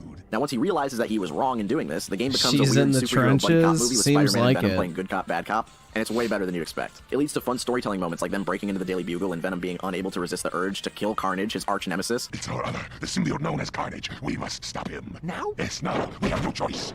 Now, yeah, I like evil monster Venom as much as the next guy, but I much prefer when he fits the role of being Peter's opposite. There's more than one way to do Venom, and this game proves it. Hey, Spidey, can you get us Captain America's autograph? There are also lots of cute little details in this game, like if you try to name your file something dirty, Spider-Man pops up and he turns it into something more pleasant. If you don't touch the controller for a little bit, Peter Parker will just fall asleep upside down. I love how Mysterio's jail cell has this stupid pinup of a lady with a Mysterio helmet on. There's also this really cool what-if mode where you can play the whole game except some of the dialogue is changed, and there's even extra levels. The writing is also really good. Peter can be a little bit of a cheeseball, but he's never cringy, and that's one thing I can't stand is when Peter Parker is an annoying little shit. The worst offenders of these games are in Shattered Dimensions— You mean like in Spider-Twink, the Disney rendition?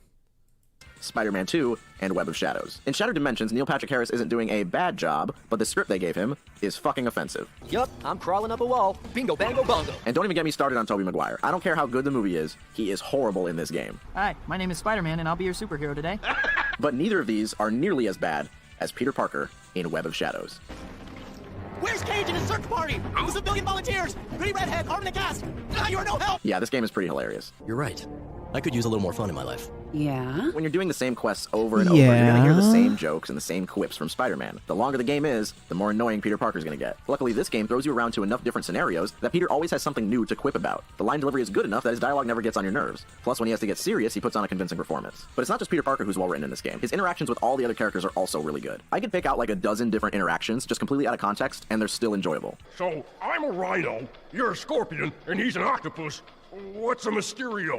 There's something about the dialogue in this game that just feels so natural. I just really like it. I can't really explain any more than that. This game has so many of the elements that I personally want in a Spider-Man game. Now, yeah, the gameplay can be a bit lacking, but it was actually pretty good at the time. The main dish here is obviously the story and the world building, which is something that Spider-Man games use. I got bored of Spider-Man on PS4 after 4 hours, and I literally sold the game and my console. King Samuel II, I will not tolerate the Web of Shadows slander. I never actually played that.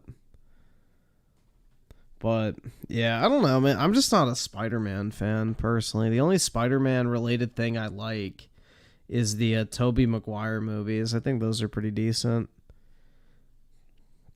Shadow Evil with the 5. Griff, can my opinion be objectively wrong? On one of the clip videos, I said I think the OG RE4 is the best, and I had 2 tards saying I'm objectively wrong.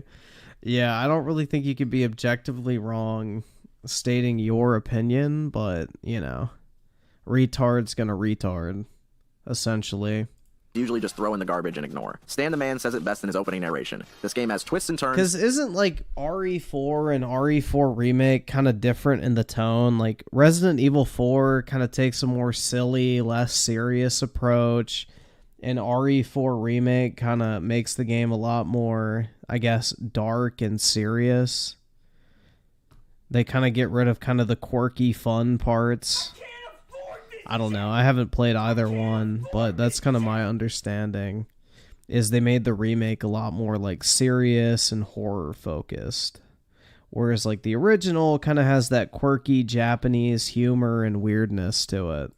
Tons of villains and characters, and non-stop action. This is personally my favorite Spider-Man game because it's easy to pick up and just get to the story right away. You don't have to swing around for an hour picking up fucking coins before you can go to the next mission. You don't have to waste time doing races or delivering pizzas or stopping carjackers. You just jump into the game and you enjoy the ride, just like a comic book. So anyway, what do you guys think? Now, I don't normally do call to action crap like this, but I actually want to know what your favorite Spider-Man games are, because I feel like everybody has their own favorite game. If you like Web of Shadows or Friend or Foe, I'm not going to make fun of you. I genuinely want to know what everybody likes, because there's a dozen different Spider-Man games, and I feel like everybody has that one that they grew up with that they really, really like. So comment down below, and I will see you, true believers, next time. Dude, I never played a Spider-Man game growing up.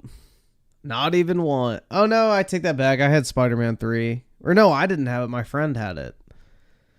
Yeah, that's the only Spider-Man game I ever played prior to the PS4 one was Spider-Man 3. And I played it for like 30 minutes. And just like web-slinged around the city. That was about it. Aside from that, I've never played a Spider-Man game aside from Spider-Man PS4 and Malcolm Morales. 92 Vixter with the 17 months. Appreciate it, man. Hey, Griff, Grandpa passed away. Your content helps. Sorry to hear about that, man. Hope you're doing all right, but hang in there, my guy. Just remember the good times, because, you know, death is a natural part of life, but, you know, just try to focus on the happy memories you have. But sorry to hear about that, dude. Hope you're doing all right. Yeah, I remember the original. It looked fun, but if the remake is like that, then yeah, it's worse to me. Are you talking about Resident Evil 4? Excelsior! What the fuck? Excelsior! Oh, bruh. Cringe. Alright, oh god, here we go, guys. Get ready to fucking hang yourself.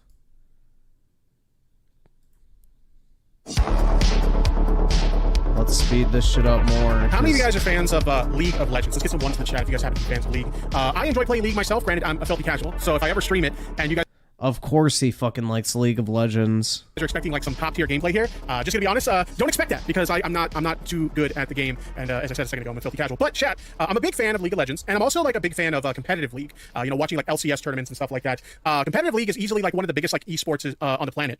If you ever watch like a League of Legends stream, it gets like hundreds of thousands to sometimes well over 1 million plus live viewers. Like League of Legends, like Pro League of Legends, is like insanely popular, chat. And so one of the things that was recently launched not too long ago was an initiative by LCS. That's the League Championships, basically.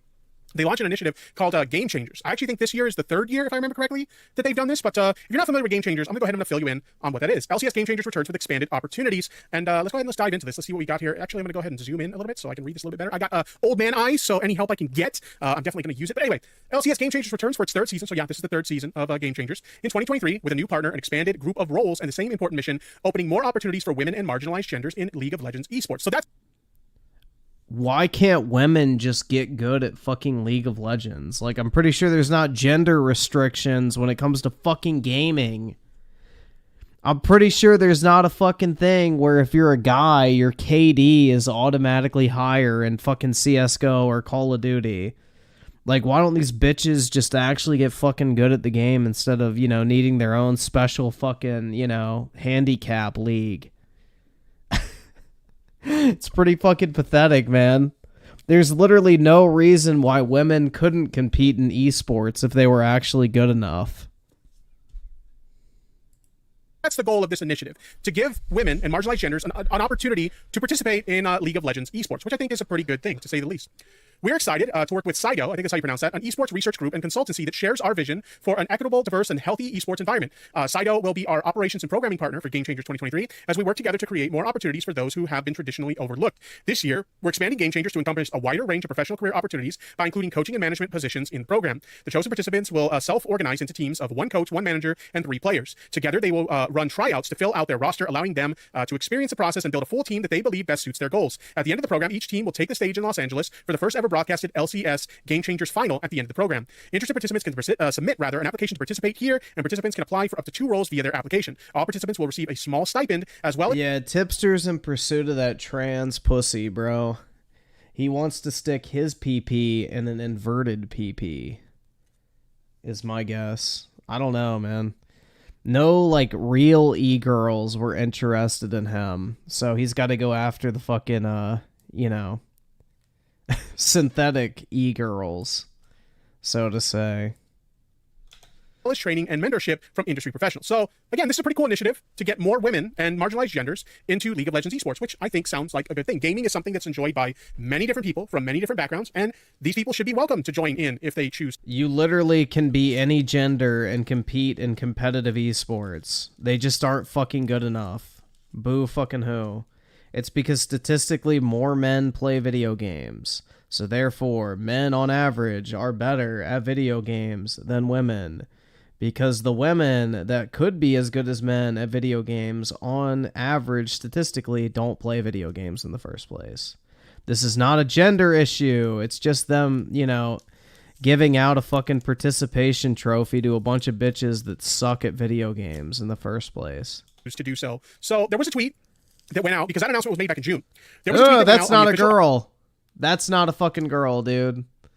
That is not a girl. LCS Twitter account, kind of showing a video of some of the players that are participating in the program. We had to ask the players, what does LCS Game Changers mean to you? And it seems like a pretty harmless video, just showcasing some of the people who are taking part in this initiative and being given an opportunity to compete, which I think is great. But as you'll notice, a lot of the people in the video are transgender participants and transphobic people. So let me get this straight. Their initiative to welcome more women into League of Legends literally resulted in a bunch of guys pretending to be girls participating in League of Legends. That's fucking weak, man. So essentially, they're confirmed that men do in fact make the best women. That's fucking hilarious. People on the internet weren't too happy about that chat. In fact, there are a lot of hidden replies. That's fucking hilarious, we're going to take a look dude. at some of these and also take a look at a video by Melanie Mac, someone we've covered on the channel before, and their thoughts on this situation. But let's just scroll through and take a look at what some of the responses are here. Wait, I thought this was an all-girls league. This is literally a bunch of transgenders. Kind of bummed about that. Well, first of all, these are transgender women. Okay, so that would fall into the category of all girls if that were... Hey, Tipster, do you think transgender women should be able to box against real women? Of course you fucking don't. Do you think trans women should be allowed to participate in combat sports against real women? I guarantee you his answer would be no, but he would never fucking admit it. Or true, but it's also not true. This is meant to be a league for women and marginalized genders, okay? So you'll see that a lot of people say that in these... How is... All right, so let me get this straight, guys. If you're transgender... Isn't the whole fucking point that you're either male or female? What the fuck is a marginalized gender? What the fuck? Like, the whole point of being trans is you're like a guy that wants to be a girl or a girl that wants to be a guy. There's not really another fucking option. That defeats the whole fucking point.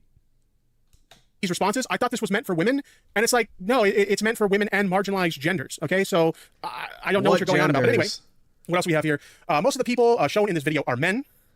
Oh, what? Fucking or what? Genderqueer spirit wolf? Like, what fucking gender are we talking about aside from male or female?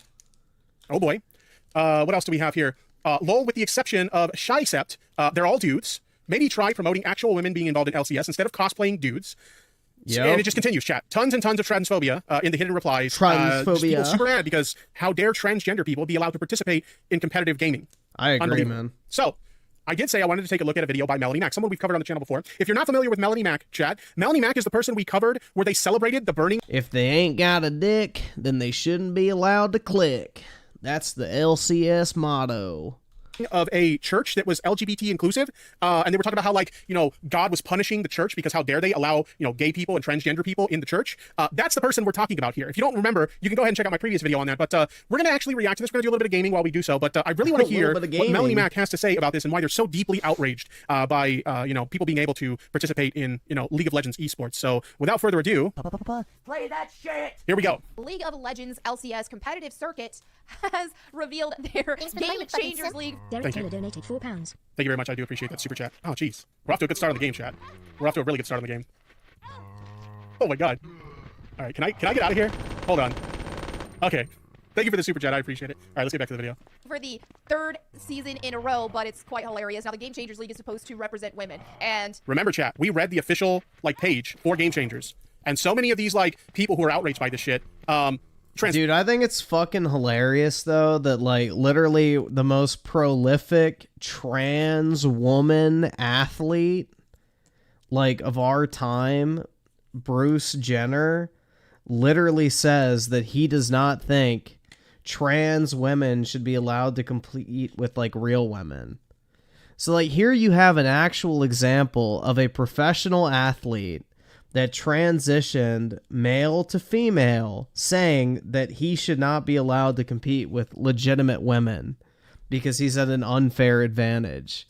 And then you have this motherfucker who looks like the only time his heart rate increases is when he sees a Burger King commercial, you know, telling people that there's no actual difference, there's no real advantage, you know, he's gonna speak with his expert opinion on topics like that, which is fucking hilarious to me, man. Will with the 5, bruh, it's like the guy who said he was a woman, won a woman's only poker tournament, had me dying. Well, something like that, it's like, who cares? Like, playing poker is not like a gender thing. It's like playing chess. You don't need to be a man or a woman to do well at chess. That's like a gender-neutral activity, so that's what I mean. Gaming, I feel like, falls into that category, because if you're a girl, you can be just as good at video games as any guy. Like, it's not that fucking hard. You just have to play and practice. But on average, more guys are interested in video games than girls. Especially the type of games that are ultra competitive. Because men, on average, are more fucking competitive. Like, that's just male nature. So that's why it's funny that the supposed women they're trying to bring in here were originally men. Because they have that competitive fucking nature to them. King Samuel with the 2, trans people didn't even exist 60 years ago. Yeah. They were just called gender dysphoric. Folks, let's just call them what they are. So many people who are outraged by this shit are like falsely reporting it as being just for women. Now, first of all, trans women are women, okay? Let's just set the record straight there. But then why are you calling them trans women, Tipster? Shouldn't you just call them women? Why are you still distinguishing them as trans? They keep reporting that it's, quote, just for women, but we very clearly read from the page that it says it's for women and marginalized genders, right, chat?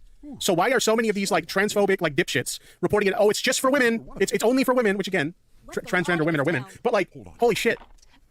let's just say that has not been the case, because women have to share spaces with mentally ill men. That's the nature of it. Yikes. All right. Let's go ahead and talk about something real quick, guys. Does anyone else not find it ironic?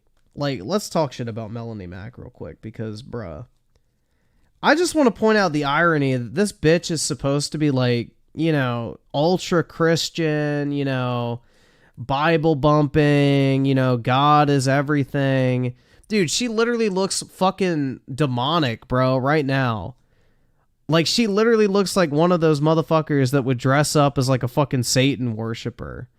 Like, she literally looks like the textbook image of someone who would be in like a satanic cult. The fucking black nail polish, the fucking jewelry, the tattoos, the fucking clothing, like, I don't know, man. I find it very ironic. Yikes.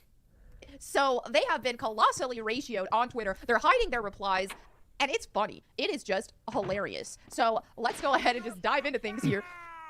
This is the video. So notice. So she starts off by reacting to the video chat. So let's find out what she has to say. What is wrong with this? Let's find out. Dude, she looks like the type of chick that would have a pentagram tattoo right above her fucking, you know, pelvic area. Chat. Let's see what she has an issue with here. Only people LCS follows or mention can reply. A crap ton of hidden replies, which we're going to dive into momentarily. But just let me. I mean, it makes sense, right? If you're gonna have like a bunch of like shitty bigoted people in the replies, why wouldn't you lock the replies down? I mean, you literally, it's a league that caters to, you know, a diversity of people, right? And you have, you know, people who are participants in this literally like having hateful bigoted language directed at them. Of course you're gonna lock it down. Of course you're gonna hide the replies, right? Let me show you this video. Okay. Is a really important event to me, and it's very close to my heart. I've been in every iteration of the program since 2021, and the 2021 program was actually my first ever conflict experience, and so that was really exciting. Bruh, FBI with advice, she probably uses the butter to scissor with Laura. Oh my god. Now that's an image, man. Thank you for that. In a really big way. LCS Game Changers, to me, means, I think it's just an opportunity. I think it's a really good opportunity. Something especially that I've struggled with is like getting the chance to prove myself, like actually getting the opportunity to go to tryouts, to like play in combines is like something I've been denied like several times, especially even at times where I really should have been given the opportunity. And so No, you just fucking suck, bro. You fucking suck. So you grew your fucking hair out, pretended to be a girl, so you could get some fucking handicap position, essentially. it's really just a wonderful opportunity to show myself off. I mean, it makes sense, right? Honestly, whether people would like to acknowledge it or not, I know a lot of people like to kind of look the other way. How do you not have the chance to fucking prove yourself in a video game? Like, what is stopping people from playing fucking video games, dude? You literally download the fucking game and start playing it. There's literally zero fucking gatekeeping when it comes to getting good at a video game. Like, I don't understand this shit at all. What fucking walls and ceiling are you breaking through? You literally have every opportunity open to you at the very beginning. Do this shit. But when it comes to women and when it comes to, like, you know, transgender people or like other marginalized groups, like gaming communities, especially online gaming communities, are still insanely fucking toxic, chat, like to an insane degree. You would think by now that that wouldn't be as much of an issue, but it still very much is an issue. So I can totally understand why these people would feel like they're not being included in this stuff, because like you try to enter this space and you're not welcome because people treat you horribly. How are you not welcome? You literally fucking play the game. What? How the fuck are you not welcome in a video game, bruh? Download the fucking game and start playing that shit. That's it. You don't need a fucking, you know, ticket or fucking permission. There's no gatekeeping. You don't have to qualify. You literally download the game and you fucking play it. Griffin with the 5. Can someone explain how it is empowering for women that letting someone who isn't originally a woman represent women is a good thing? Well, that's the thing, is a lot of women are really hardcore pushing back against this type of shit. But, you know, it's like that fucking meme with all the, like, trans sports shit. It's like, you know, it turns out that men make the best women. And it is kind of funny, because it is kind of turning out to be true. But I don't know, dude. It's pretty fucking sad. This whole trans shit is really stupid, in my opinion. You know, if you want to play dress up and call yourself a girl, whatever, I don't really give a fuck as long as I don't have to pay for it. But when they try to, like, make things catered towards them because they think they're special little snowflakes, that's where I draw the fucking line, personally. Because of who you are or what your identity is. It's really fucked up. So it's nice to see, you know, something like LCS set up this league that's allowing these people who otherwise might not feel welcome, allowing them an opportunity in a space where they would feel welcome and would be able to compete where they otherwise, you know, might not feel comfortable doing so. And show off what I have, and I'm sure a lot of the other players feel the same way. It's more about to show everyone what we're capable of, and instead of like punching each other, we lift each other up. That's how we show everyone that we are good. To me, LCS Game Changers means uplifting women. Bruh. How despite what people may think, we're actually like, very talented. If my kids grow up to be gay, I'm beating the shit out of them. Look here, there's two choices in life. You pretend you're straight, or I beat you to death. Game Changers to me is much more than like having this competition and going to LA and like meeting new people. It's for me, it's like this light at the end of the tunnel because especially women and especially like I've dealt with a lot of like bad things in this community that like has really pushed me and shied me away from committing all my time into this. But Game Changers is like, really. So for the chat says, when I hear them being transphobic, I always think and say this question: are they hurting you in any way, shape, or form? Yeah, exactly. Like when it comes to like transgender people, they're just people. They just want to live a normal life like you and me. They want to have a good time, you know, gaming. In this case, gaming. No, they don't. They demand special treatment 9 times out of 10, especially the ones on the fucking internet. Just like, you know, anybody else wants to be able to. Like, what is the issue? Why is it such a problem to allow them an opportunity to participate? You know, like it's never made sense to me watching people get this outraged over this kind of shit. It makes no sense, chat. The biggest reason why I haven't left yet, and the biggest reason why I still have that drive, I still have passion, and I still am open with any new experiences because they just remind me of the kindness of people and like the humanity that there is. I really view it as something to showcase what women are doing in sports. Just look at the smug like reaction she's having. Like she's so. Why is she so visibly? Bro, what is that thing? Oh my god! Take away the fucking cringe ass hair. That is horrifying. Upset about, let's just call it what it is. It's just people playing a video game. Why is this upsetting to you? I genuinely don't. Yeah, bro, that is a fucking orc. Don't understand it. It's not really something that's on the forefront of a lot of people's minds, but it's something that's really growing and ever increasingly important in the field because there is so much of a population of women gamers, and I know that some of them might not feel like they can do it, but I hope that this program shows them what the capabilities are. Oh, feel like women can. Yeah, there's nothing better to show women what their capabilities are than, you know, isolating them in their own specific bubble so that they don't actually know how good or bad they really are in comparison to everybody else. Can't do this. Do you think the fact that every single person on here is a man, do you think that is helping? First of all, as I mentioned before, trans women are women, okay? And secondly, as we read earlier in those replies... Tipster, it doesn't matter how many times you say that, they ain't gonna fuck you, bro. One of those people is a cis woman. So like she's so outraged at the fact that trans women are being allowed to participate that she didn't even realize that one of the women that she's outraged about is a cisgender woman. She's so dumb. You think that's helping anything? This is supposed to be for women? Dude, that's what... Alright, so maybe this is really fucking gross, but how does... Like, part of me is kind of like fascinated with this shit. It's like... So, like, when they invert the fucking penis, can you actually fucking use that as, like, a sexual organ? Like, can you actually stick a dick in there without it, like, ripping open and, like, you know, damaging it? Because, like, literally your body is constantly trying to heal it.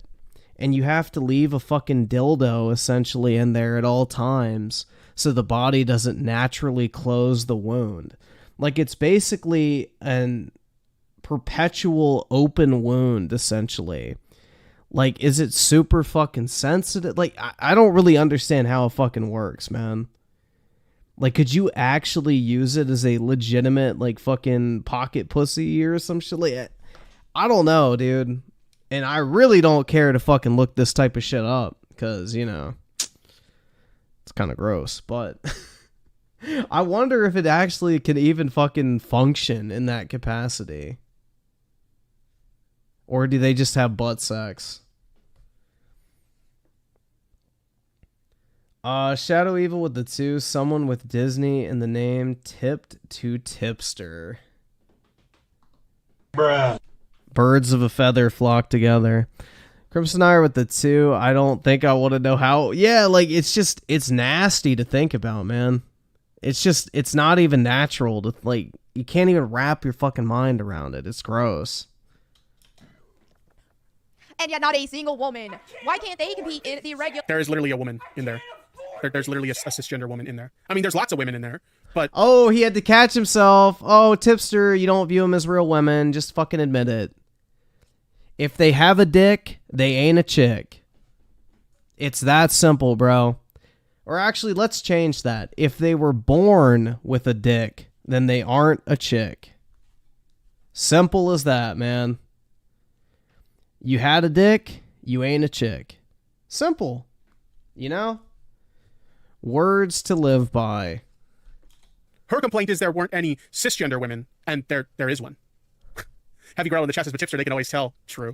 Tipster, are you assuming her gender? How do you know what her biological designation was at the moment of her birth?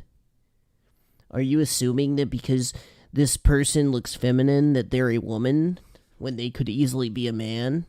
Or somewhere in between on the fucking spectrum?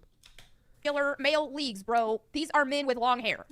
Not a single woman to be found. Oh, we just want to encourage. What drives me nuts about this, what blows my mind is, I genuinely, like, I wonder, like, who hurt Melanie Mac? I don't know how, like, familiar you guys are with Melanie Mac, but Melanie Mac was someone who used to be, like, a gaming creator, right, chat? And she was somebody who was very progressive with her views.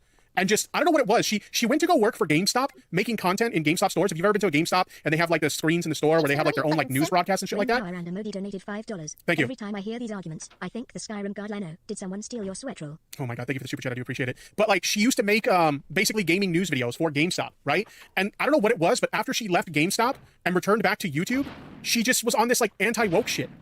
I don't understand what the fuck happened that changed her from what she used to be to what she is now. To me, it seems like I think it's because she got a divorce and became like a born-again Christian, is my understanding. Like a grift. She realized, oh shit, you know. King Samuel the Broke with the 2, Industrial Society and its Consequences. That is it. No, it's because we literally have no legitimate struggles in life anymore. So people are inventing their own, essentially. Like, the human brain thrives under stress. We need stress and issues in our lives and problems to solve. Like, we don't do well as an idle species. Like, our brain has evolved over the fucking millennia to be problem solving and to like cope with stressors and everything like that. So when you're living in an age of extreme excess and wealth and life is good, high quality of living, your mind invents issues that don't actually fucking exist. So you have something to cope and deal with to keep you like basically living, essentially, to give you a purpose to strive for. So yeah, we live in an age where there really isn't anything that people are wanting for. No one fucking starves to death, at least in the United States, not even homeless people. I mean, pretty much anyone has access to all of life's luxuries. So what do you do when you're just sitting around all day with nothing to worry about? You come up with shit. You know, if you don't have any problems in your life, your brain invents them for you. That's why it's considered a mental disorder, because it doesn't fucking exist. It's all in your head. But yeah. Now, there's a lot of money in this woke shit. So maybe I should jump on this train. So, because she used to be someone who's a big content creator, very successful content creator. She got a contract with Facebook Gaming to stream over there, and it basically killed her streaming career because nobody was going to move to Facebook Gaming to watch her stream. Then she got the job at GameStop, and GameStop let her go.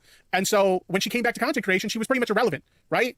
When she came back to like streaming and shit like that, she was basically irrelevant. And so I think she saw how much money was being made by these like fucking chuds making these anti-woke videos, and I think she decided she wanted a piece of the pie. I don't think she actually believes any of this shit. I just think she says what she thinks is going to get her paid. Because what else would explain this drastic move from her being somebody who was super progressive to now it's like, oh, I'm just going to shit on trans people all the time. It doesn't make sense.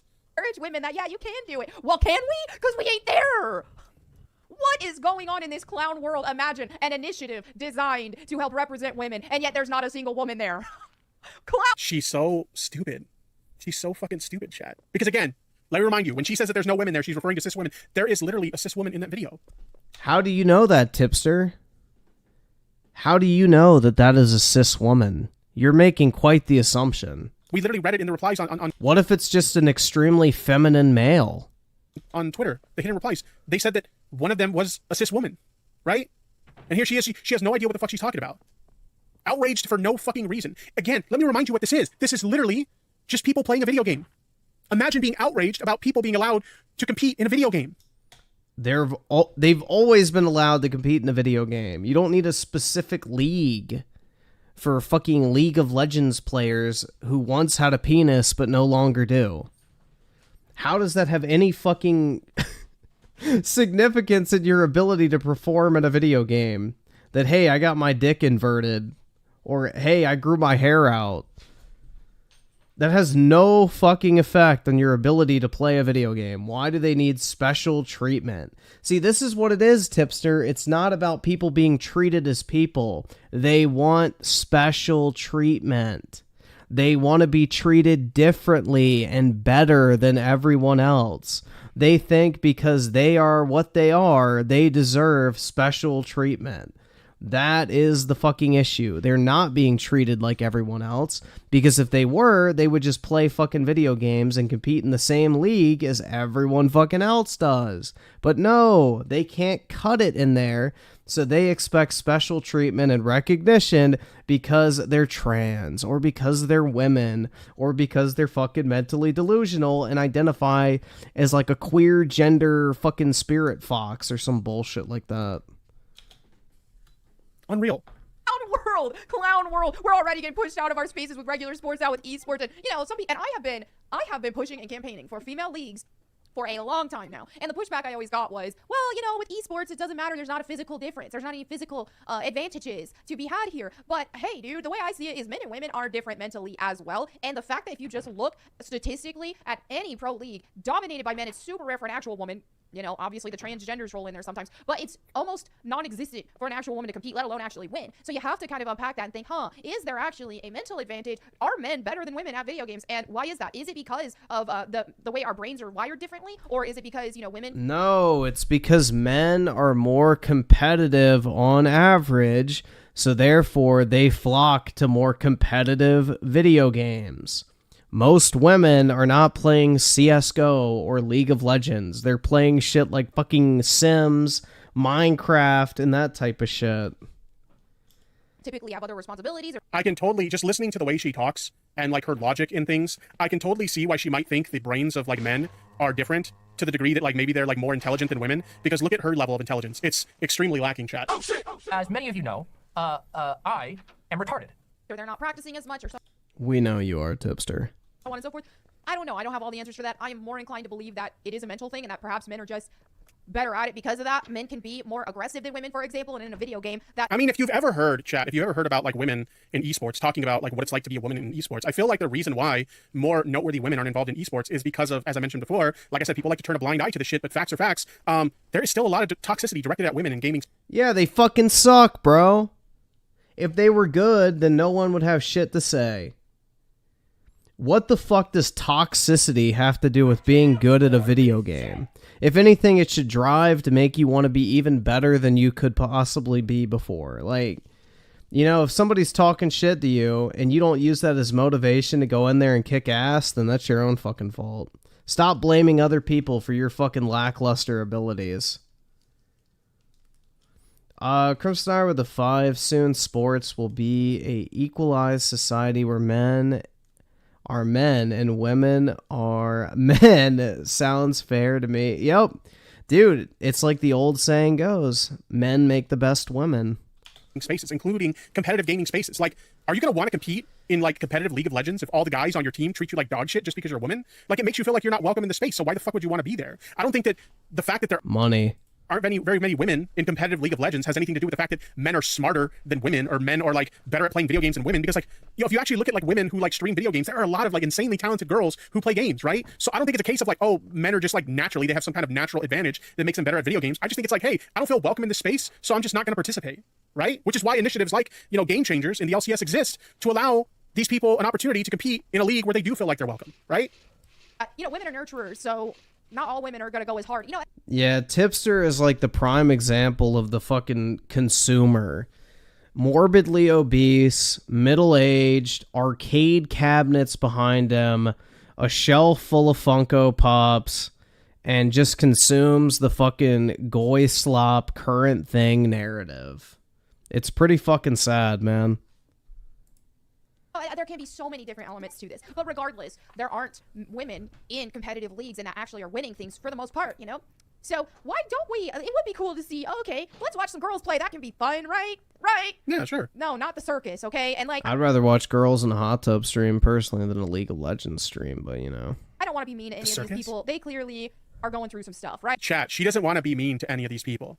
She says she doesn't want to be mean to any of these people, but she literally just referred to them as, what did she say, delusional men or mentally ill men? But remember, chat, she doesn't want to be mean to these people. That's what the World Health Organization acknowledges them as, Tipster. Are you saying that you don't believe in science? King Samuel with the 5. Yesterday I beat a cheater in a 5-hour TF2. What the fuck? Bruh, that sounds miserable. I was exhausted, but it felt good. The Fanuc was using wall hacks and an aimbot. It had a My Little Pony PFP too. Jesus Christ, man. Shit. I had a fucking clue, Melanie. Right. You know, I don't, this is a mental illness, and so I do sympathize with that. But when you're pushing women out of spaces, that's when I get upset. And that is exactly what's going on in this situation. And so it does make it difficult for me to have a lot of sympathy when I see these. She's literally making turf arguments, chat. Like, these are like full-on like turf arguments. Oh, these, as they say, okay, this is not something I say. Let me clarify that, okay, before I say what I'm about to say. But these men are pushing women out of these spaces by pretending to be women. Like, that's their like argument. That's a typical fucking turf argument. Like, holy shit. She's gone full J.K. Rowling, chat. Oh shit. These men rolling in and taking over female spaces. And, you know, while we can sympathize with, oh no, they're mentally ill, this is sad, we should be pushing and for them to recover. We should be hoping that they recover and that they can love themselves for who they are. You know, that's what we really should be. They do love themselves for who they are. They do love themselves for who they are. They are competing. Nah. If they loved themselves for who they are, they wouldn't have changed genders. In the space. Yeah. If they couldn't accept themselves for who they were originally, why should we accept them for who they were afterwards? As the women that they are. Like, they're going to be on like the national stage competing in a game that they love as the person they're comfortable being. But it's too dangerous for her to stay here alone. What is wrong with that? Where is the issue? What is the reason for all the outrage? Because the only reason I would see anybody being outraged about this is because they're genuinely bigoted against trans people. That would be the only reason to be upset about this. Be focusing on, because it isn't love and it isn't compassion, it isn't care to feed into someone's delusion. Just like someone with an eating disorder, it would not be compassion to tell them, yeah, don't eat. Someone with an eating disorder. That liposuction, even though you are 80 pounds. Go ahead. That is not love or care or compassion. So the hidden replies. This one just was the funniest thing. It's Draven's face on Ari's body for her pop star skin. Bro said. The hidden replies are just, I'm telling you, man, they are next level. Yeah, the hidden replies on that tweet are probably wild, bro. The hidden replies are so funny, chat. Because if there's anything that really gives me my jollies and I get a few yuck-yucks out of, it's people being genuinely hateful to trans people. Oh, man, I get a real laugh out of that shit, chat. Oh, golly. Bruh, wait, I thought this was an all-girls league. This is literally just a bunch of transgenders kind of bummed about that, as you should be. If I say what I think, I'll be suspended in 6 months. Most of the people shown in the video are men. I think all of them are men. It's just the only one that I'm not totally sure about. Remember, chat, she didn't want to be mean to them. She wasn't interested in being mean to them, but she's intentionally misgendering them. She's not trying to be mean, chat. Is this one? But I mean, there are some freaking very passable Asian transgenders. Sometimes it is more difficult to tell with them, even though this one is. The voice really gave that away. But I remember though. Wasn't it Heavy Gretel in the chat earlier that was talking about how, hey, remember though, they can tell. Like she's literally saying that she can't tell with some of these women. Oh my god. I can tell. Still inclined to believe that this is a. Oh, nice, with a casual dash of racism. Dog, I still get the shiver down my spine when I see it. True, I didn't catch that initially. Call me a bigot if you want, but bro, there is just something so fucking unnatural when you see a dude dressed up as a chick. Like, it sends fucking all sorts of like fucking red flags through the very fiber of my being. It's like, ooh. But you're right, kind of true. Transgender, and the reason why is if this was a more masculine woman, she wouldn't be wearing that much makeup. Okay, yeah. Usually those like. What does that even mean? There's plenty of cis women that wear shit tons of fucking makeup. What? That doesn't even make sense. Girls who just aren't as feminine usually aren't going to be dolling up like that. All right, so, oh, so there is a girl there at law with the exception of Shy Sept. They're all dudes. Have you seen her Adam's? Yeah, so people are debating on that. Some people thought that Shy Sept, which I think is this one. You know, this one definitely is most passable, but this isn't even a conversation on who's more passable or not. This is, that's completely beside the point. This is men, okay? Even if there is one who is, oh, they didn't even say Avril. Who did they think if they didn't think it was Avril? Billy? Shy Sept? Oh, they thought Shy Sept here. No. What about to show everyone what good? No, that's definitely a dude. Okay, they're all dudes. All right, thought so. Okay. I love the Mike Tomlin gift because I'm a Steelers fan. We do not care. I'm not familiar with like any of these players, to be completely honest. So I don't know anything about their background, but like even if they are all transgender women, like what does it fucking matter? I mean, it literally doesn't matter. Even if she says she's a man, lol, the woman is, oh my god. True! As many of you know, I and retarded. So true. And look at this. Congratulations to Astro Cats GC, your 2023 LCS Game Changers champions. Look who won. Not a single woman in sight. These are men. This one? To the far right might actually be a woman. I actually can't tell. Oh my god, chat, she's so fucking dumb. I can't get over how stupid this fucking woman is. Anytime she opens her goddamn mouth, literal stupidity just flies out of it. Melanie Mac, how are you so fucking stupid? Hold on, retard break. I need a retard break. Give me a retard break for like 2 fucking minutes, okay? I can't keep listening to fucking retards. I genuinely... Bro, you know that chair just let out, like, probably a sigh of relief followed by a disgusting ass odor that, like, plumed out as the fucking, you know, foam replushed itself. Chat, oh my god. I genuinely don't understand how people can be... You generation with the 5, if you have time. What is it? This video is sponsored by ExpressVPN. Yeah, we'll see. You're just fucking dumb. I know what this video is. I've seen holy that fucking before. shit. Not this video, but Avatar? I've heard the story. Tipster, she's butterbrain from eating all the butter. Yeah, if you guys don't know, there's like literally memes of this girl. She literally eats whole sticks of butter. Chat, that's not a joke. That's not a goof. She literally eats whole sticks of butter. Actually, let me see if I can find this. I'm pretty sure I have. Dog, are you really gonna talk shit about someone else's diet? Oh my god. Oh my god. My computer, a GIF somewhere of her literally just chomping on a stick of butter. Do I still have that? Like, that's a thing she does? Yes, I have a GIF of it. Let me bring it up so you guys can see what I'm talking about. Look at this shit, chat. She just chomps on whole sticks of butter. What the fuck? Oh shit, oh shit. Yeah, isn't that part of like the fucking carnivore diet or whatever? You eat butter, bacon, steak, beef, chicken, whatever the fuck you want. Like, I'm pretty sure that's like a legitimate diet, right? You can pretty much eat as much like meat and butter and shit like that as you want. That's fucking gross. Didn't she also, like, she likes to talk about how she's all about, like, health and fitness and stuff, and, like, you know, she's in good shape. I mean, I'll call it what it is. She's in pretty good shape, but didn't she go to, like, the hospital or something because she, like, was crazy, like, dehydrated or something at some point? Like, holy shit. Anyway, let's continue. Oh, that was Avril. Oh, yeah, Avril is this one. This one who doesn't even have a profile photo.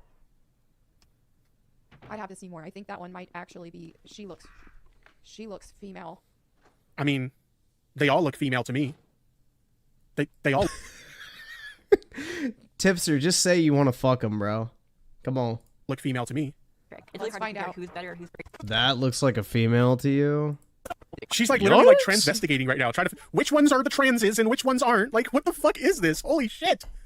Are you gonna show her? I think there might actually be a female there. And if so... Bro, he has a kink. Like 100%. Yeah, that's a female. That is a female. Okay, so there is a... Actually, I need to correct you, Melanie. I need to correct This you. is 100% a fucking fetish, man. Female. He fantasizes about fucking a lady boy. You dumb cunt. Jeez. A female here. And mind you, the female doesn't get the recognition, doesn't get to be on the video, doesn't get any of that. Oh, you can't even see her in this. Yeah, so we do have a female. Ha! Let's go! These all should be females, though. Crap! Which is great, because they are. This Melanie girl is more crazy than half the things I hear about on the news. Yeah, true. Oh, you have no idea. I don't know if you just showed up, but I mentioned briefly that we previously covered her on the channel because she literally celebrated a church burning down that's pro-LGBTQ. Chat.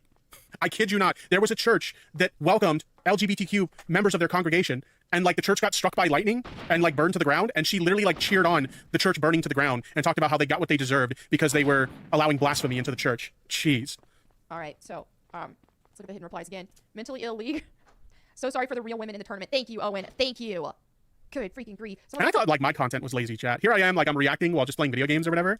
Like I'm a streamer, so like I mean, you know, it is what it is. But like I thought my content was lazy. She didn't do a lick of like actually looking into this to like report accurate information to her audience. Like this video is just reading hidden tweets, hidden replies, and laughing at like transphobia and shit in the hidden replies. That's this whole fucking video.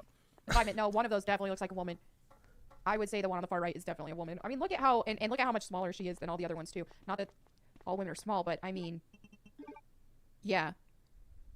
I think I'm almost certain it's crazy that we're in these times now, but I am almost this one Avril who it is crazy that we're in these times because I don't know, even if you look at Crimson with the 5, maybe the only reason he considers them all female is because if he didn't, it would lower his options for potential hookups. Well, this is the lore of Tipster, is like he was notorious for like flirting with e-girls and shit. Like he was obsessed with getting like e-girls to like him. and he got exposed for being like really fucking creepy and shit and interacting with women. So now it's like kind of a thing. He's transitioned from flirting with real e-girls to now like trying to flirt with the trans e-girls, because, you know, they're less likely to turn him down because, you know, they don't have as many options either. So he's desperate for female attention, and if he can't get it from a real woman, he'll get it from the trans women. So, yeah.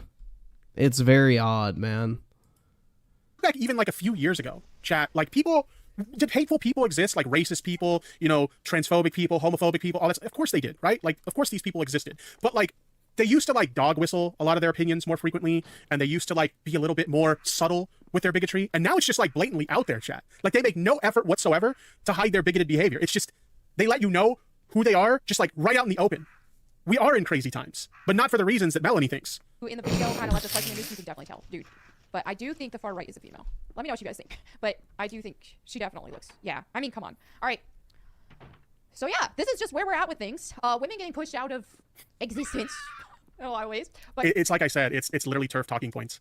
She took a page out of J.K. Rowling's book, chat. Women getting pushed out. Nobody's pushing women out of spaces. We're just making a lot of these spaces, in this case, you know, this competitive gaming space, they're just making it more welcome for other people who previously didn't feel welcomed in the space. And again, I genuinely don't see what the issue is with that. As I mentioned before, I think I tweeted about the situation when I initially heard about it, and I don't remember exactly what I said, but I said something along the lines of like, I looked up how many gamers are there in the world, and there was something like over 3 billion gamers in the whole world, chat. And like, there are so many different types of people from so many different type of backgrounds that enjoy gaming, no matter what your race is, no matter what your religion is, no matter what your sexual orientation is, no matter what your gender is, etc., etc. Griffin, nice of you to defend your dream girl, Melanie. Bruh. Hell no. There's so many different people from so many different backgrounds that enjoy playing video games, and everybody should be welcomed in the space. And yet we still have toxic elements within these communities that won't allow certain groups of people to feel welcome. So then we have these initiatives done by, you know, in this case, LCS, that created a space for women and other marginalized genders to feel welcome. Crimson R with the 2, he went from e-girls to e-girls. It's kind of sad. Yup. It is, man. You know, that is the slippery slope of, you know, online degeneracy. It's just, I don't know, dude. I will never understand this type of shit. And nor do I really want to. You know? I'm perfectly fine being normal. And these fucking assholes have an issue with it. Why? Why shouldn't transgender people feel welcome in the space? Should they be excluded just because it makes you uncomfortable? Of course not. Fuck you. Anyway. in sports and esports and all that sort of thing, this is just, it's comical. I feel bad. I don't want to dunk on people with mental illness. Like, goodness. Oh, God. Feels bad. But at the same time, what are you going to do? Are we just going to accept this? Yes. What can you do? You know? I'm a Christian, so I'm praying that things get better. I don't know what else to do. Because, like, I don't want to be here bullying people or making people feel bad. But at the same time, like, when it gets to these kinds of levels, when this kind of stuff happens to where we don't even have hardly any women in a women's initiative, right? And women don't even stand a chance in female leagues. Heavy Girl in the chat says, look at the giant stick of butter in her room chat. Look at it. Yeah, she's embraced the whole butter meme where she literally has like a giant stick of butter in the background. Cringe. You know, they're lucky if they get to be, like in this case, the lone female in a group of men that got carried to victory. If you actually had a group of women, all of them women, they'd stand no chance. It's just not fair. And we're starting to need actual... Imagine being a woman. So, okay, I know there's a decent amount of women in my audience. One in the chat if you're a woman, okay? And are they real women? when I say women, I'm including transgender women, okay? But... Because there wouldn't be a single one if not. One in the chat if you're a woman. Imagine seeing another woman talk about you as a woman and herself as if you guys... Megan Monkey Winter Rose Trans Girl Jade. You guys are fucking stupid because you're women. Because that's literally what she's doing. Socially engineered Momo Hitsugaya. That is 100% a dude. Red Ribbon Vicky. She's making the argument, one, that the transgender women who are competing in this league, that they're men, and that the reason they exist... Zuchina, Emmy, Heavy Gretel, Spectral Pyre, Goth Girlfriend. Oh my god, bro. There is so that they can carry the cis women, otherwise they wouldn't be able to handle their own in the competition. How does it make you feel? Look at all the women that are in my chat. How does it make you feel as a woman to see another woman basically talk about you like you're fucking retarded and you're incapable of holding your own? It feels really shitty, doesn't it? So not only is she transphobic, but she's also a self-hating misogynist, right? Feminism again. Feminism kind of did this. Because feminism has hurt women in a lot of ways. But we need real feminism to do something about this, because while this is a joke, it's funny. It's like, what the crap? It is messed up, but it's also funny. But there are more serious issues at hand when it comes to female restrooms, female prisons, things of that nature. We're getting to a point to where our safety is on the line here. And, you know, you get called a bigot and so on and so forth. But actual transgenders, dude, they're mentally ill. You can't trust a mentally ill person with your safety, right? You just can't. And when you're adding on the factor of, like, let's face it, statistically speaking, and just biologically. You know what the funny thing is, chat? So, like, there will probably be a time when she will get demonetized on YouTube, or she will get banned on YouTube for literally spreading hateful rhetoric, right, chat? There's going to be a time when YouTube's going to take action against her account. Now, you guys know me. I'm not pro deplatforming. I'm not the type of person to, like, encourage my audience Yes, you are. to flag someone or something like that. That's just not how I do things, okay? So I'm not encouraging that. I want to make that crystal fucking clear. But there's going to be a time when YouTube's going to take action against her account because she's literally spreading hateful rhetoric, using her platform to spread hate speech, which is a violation of the terms of service, right? And when that happens, what is she going to do? She's going to play victim. Oh, woe is me. Look at YouTube's trying to silence me. They're not allowing me to use my freedom of speech. It's like, no, you broke the fucking rules. You're literally spreading hate speech on a platform that has rules against hate speech. We all know what's going to happen because it happens with all these people. It happened with Matt Walsh. We've seen it happen, you know, recently with like Candace Owens. It happens with... The truth is hate speech to these people, man. Because they can't handle the truth, so they have to label it as hate speech, so it gets removed, so they don't have to, like, actually genuinely argue against it. It's pretty fucking sad. All of these bigoted people that spread this hateful rhetoric on the platform, they continue to do that shit. In the case of Matt Walsh, someone at YouTube actually reached out to Matt Walsh and said, hey, this whole, like, you know, misgendering and dead naming people, it's a violation of our rules. And if you don't stop doing this shit, we're going to demonetize your channel. And they ignored the warnings, and guess what happened? They got fucking demonetized, right? So it's one of those things where, like, these people know this is against the rules, and they still do this shit, and then they cry victim when they get, like, silenced, when they get deplatformed, or when they get, like, demonetized for it. Fucking hell. Jeez. Logically speaking, men are more aggressive than women. It's just nature, right? Men are supposed to be able to hunt and protect. So yeah, they're going to be more aggressive. So you're taking, when you have a transgender LARPing as a woman, here is a man who has those biological characteristics of being more aggressive than a woman and being physically stronger than a woman with artificial estrogen thrown in the mix, which is going to make them an emotional nightmare. So take an emotionally unhinged person with aggressive biological characteristics and more strength and a stronger Dude, look at this shit. This guy should be trans white knight, whatever the fuck. Because, like, he's trying to rizz up the fucking trans girl Jade. That is good. I learn how to channel and release mine as well. I do feel bad for trans like you. This is why I stand with those who are ally of trans community. Bro, he's not gonna fuck you. Figure, you've got a recipe for an absolute nightmare. Okay? Not all people who are transgender are... Crimson with the 2, you changed your peens, but not your genes. Exactly. I love how Tipster says science is on our side, but somehow chromosomes and basic biology go out the fucking window when it comes to science. Like, literally 2 of the most basic, fundamental scientific principles go out the fucking window when these dipshits claim that science is on their fucking side. It's incredible. Violent, but it's just a dangerous... It's dangerous because they are inherently more dangerous than women. They are inherently putting women in danger when we're in vulnerable spaces with them, like a restroom or a jail or a prison, right? It's just what it is, man. Every time I hear these arguments, like especially the restroom one, it's the stupidest thing ever. Because the thing is, like, if somebody wants to be predatory against, like, women... Dude, didn't that, like, high school literally have a trans girl go in and, like, rape a high school girl? So, yeah, no, there is safety concerns, my guy. There are literally dudes that pretend to be fucking women so they can go and rape women in the bathroom. Or something like that. They're not going to let something like, oh, you know, I have to pretend to be transgender to go into this restroom and, like, sexually assault these women. They're not going to let something like that stop them from being predatory. Like, if somebody wants to be a predator, they're going to be a predator, period.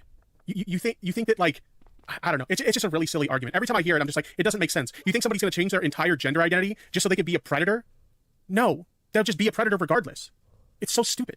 And so anyway, let me know what you guys think in the comments below. Thank you so much for hanging out with me today. Don't forget to read your Bible today. And if you want me to read the Bible to you, check out my channel, Bible Time with Melanie Mack. It'll be in the end screen and also in the description on the link tree. So thank you again. I'll catch you next time. Dude, we need Senator Armstrong to come into reality and save the USA, bro. And in the meantime, go boom.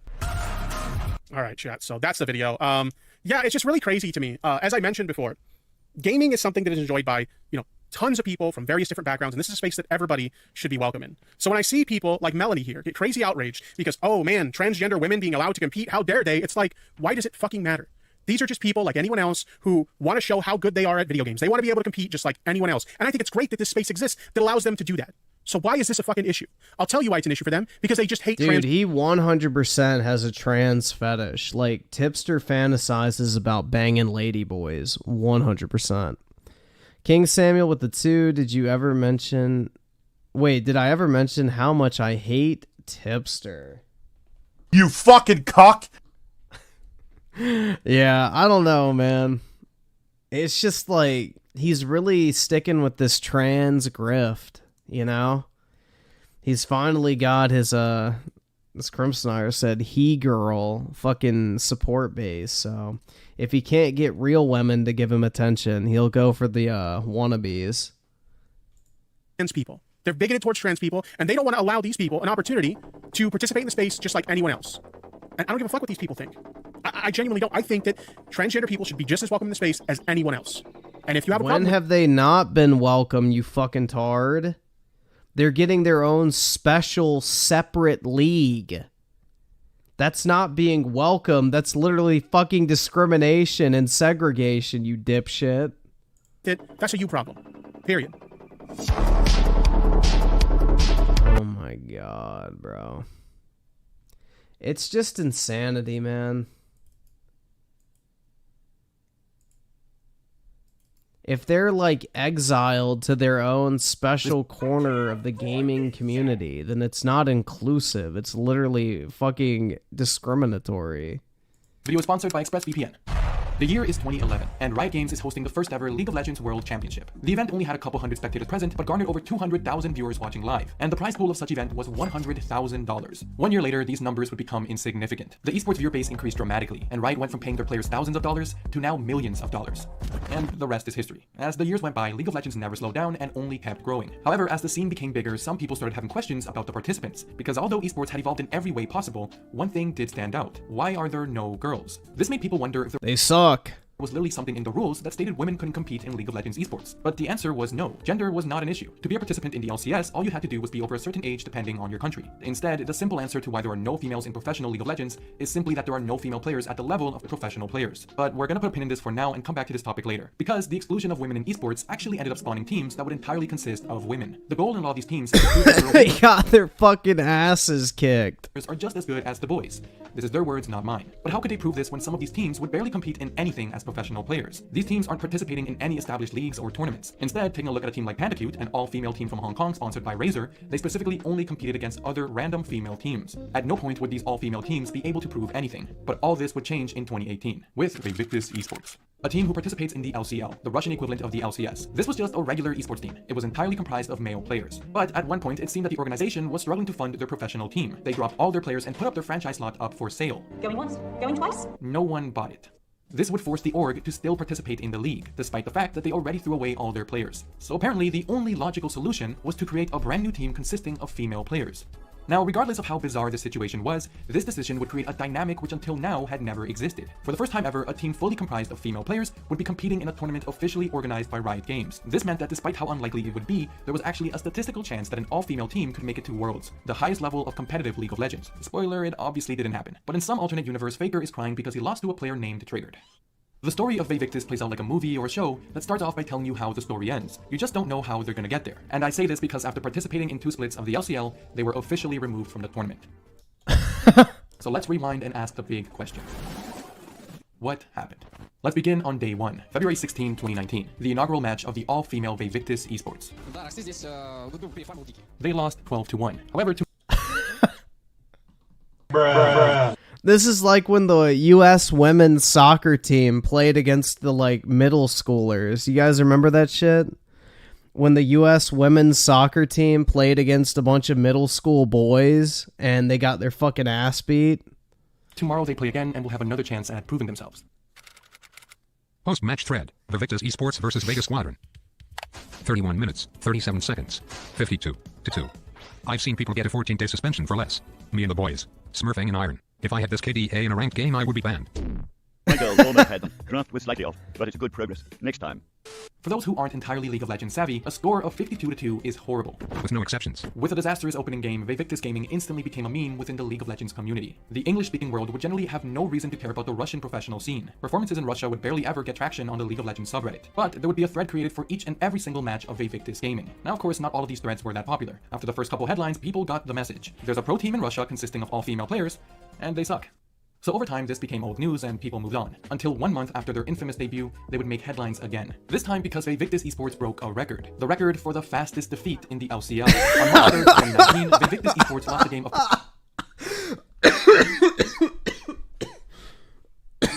They gave him a fucking oh my god, bro.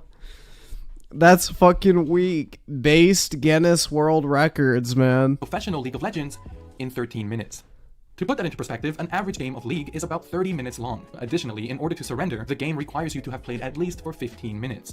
This event would unfortunately completely solidify Vivictus Esports as a joke. Also, if you know anything about League of Legends, you know that the objective of the game at its core is to take down towers and destroy the enemy team's nexus. Well, despite this literally being the objective of the game, Vivictus Gaming would go on to destroy their first ever tower in their 11th professional match. To put their performance record further into perspective, I want to ask you if you follow any traditional sporting teams on social media. Because basically every team's Twitter or Instagram will make some sort of neat graphic at the end of each match, announcing whether they won or lost. Oftentimes showcasing the best player of the night on a win, and then on the flip side leaving a we'll get them next time sort of feel on a post announcing a loss. And as of recently, esports teams have taken to this trend as well. And Vivictus Gaming were no stranger. They ended up posting a total of 11 back-to-back graphics, all of which were announcing that they lost. It took 11 games in a row for whoever was running their Instagram account to decide that, okay, this whole winning thing isn't gonna happen, is it? And it really didn't. The team ended their competitive career on a historic 28-match lose streak. They actually also participated in a mid-season summer tournament. There they played 6 games and lost them all as well. So if you include those, they actually ended on a 34-match lose streak. And by the way, that's the magic number, 34. It took Riot Games in Russia 34 games to officially remove Vivictus Gaming from competing in the LCL. Now, you might think that this was a complete disaster for the Vivictus organization, and I don't know the company's logistics, but some would argue that it was actually a success. Sure, these girls embarrassed themselves at 34 different events, but if the company at all believes in any publicity being good publicity, then they succeeded. Because, believe it or not, this team actually acquired fans. Remember those Instagram posts I talked about earlier? Well, yeah, a bunch of fucking League simps. You know, all these fucking dorks that played League of Legends are probably, oh my god, bro, girls that play video games. I mean, that's how Pokimane got popular, right? She was a League of Legends streamer. So, yeah, all these fucking thirsty League players saw a girl playing the game, and they're like, oh my god, bro, a girl that plays video games. I'm gonna dedicate my entire life to getting her attention. I found a lot of encouraging comments coming from Vivictus supporters. Now, of course, some of these dudes were straight simping, but others appeared to be just fans who wanted to support the underdogs. In this case, no, they were all simping. Fans were supporting a team who would always have almost no chance of winning. But bro, let's keep it a buck. No guy shows any interest in a girl unless he's down to pound. Like, how many people here have female friends that they're not at least somewhat attracted to? Like, be honest. I don't think it's very many, if even anyone at all.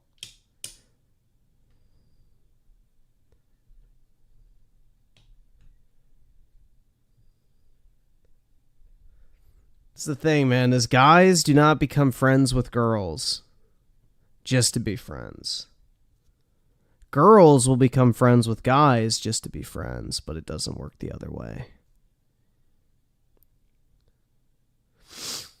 Crimstar with the 5. I'm not great at games, but if I ever get even close to 20 game lose streak, I would just stop. Exactly. It's like, take the fucking hint.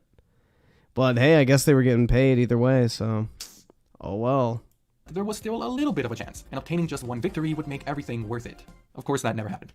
And that's the end of Vivictus Esports. After being removed from the LCL, the team is now participating in all-female tournaments instead. However, despite all of this mess, I actually still think that the day when a female pro comes to League of Legends is actually coming soon. But it will most definitely not come in the form of an entire team built around female players, because that's a gimmick. Instead, there will one day be a female player who is at the level of the current professional skill level. And this isn't so crazy of an idea. Just a while back, a team in Brazil who participates in the Brazilian equivalent of the LCS actually signed their first ever female player. Her name was Mayumi, and she was a challenger support main. I could talk at length about that situation, but for the most part, it was a quick glimpse of of what could happen when the integration of female players is done correctly. And like I said, I believe that this scenario is coming very soon. Come back to this video when it happens. But until then, continue browsing the internet safely with ExpressVPN. A VPN encrypts all the internet traffic you receive. Alright, well that's it for that video, I'm guessing. Britt, you wish I would be your friend. If only you'd be so lucky. But, you know, as Kanye West once said, ain't gonna happen. Alright. So we'll watch part of this. And then I need to hop off. Because it's fucking late. This is Merrin. She fell in love with James. What the fuck? Bruh. I'm a masculine presenting woman. And I am a feminine presenting straight man. I guess people perceive us as weird as a couple because we don't follow the regular status quo. And we don't look like how they want us to look. I guess people perceive you as weird because you don't follow the regular status quo? Yeah, sure. You know what you're doing. Nobody is this stupid. In the description below, it says, to James and Marin, they aren't any different from other heterosexual couples. BS. Everyone here knows what's going on. They know why people don't consider it normal, and they're just doing it for social media clout. I've only dated girls in the past. I was identifying as gay because it was Wait, so she only dated girls in the past? People don't consider it normal, and they're just doing it for social media clout. I've only dated girls. I have only dated girls. Exactly. Yup. That tells you all you need to fucking know, dude. In the past. Basically, she's dating a girl that doesn't need a strap on. That's essentially what's happening here. You know, she's dating a girl that comes with a built-in strap on. King Samuel with the 2. That's not James. That's Janine. What the fuck? What the fuck is this? Dude, that shit is creepy. Ugh.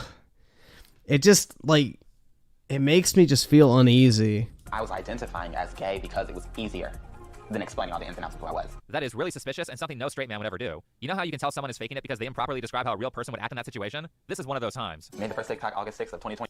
No straight man wears makeup.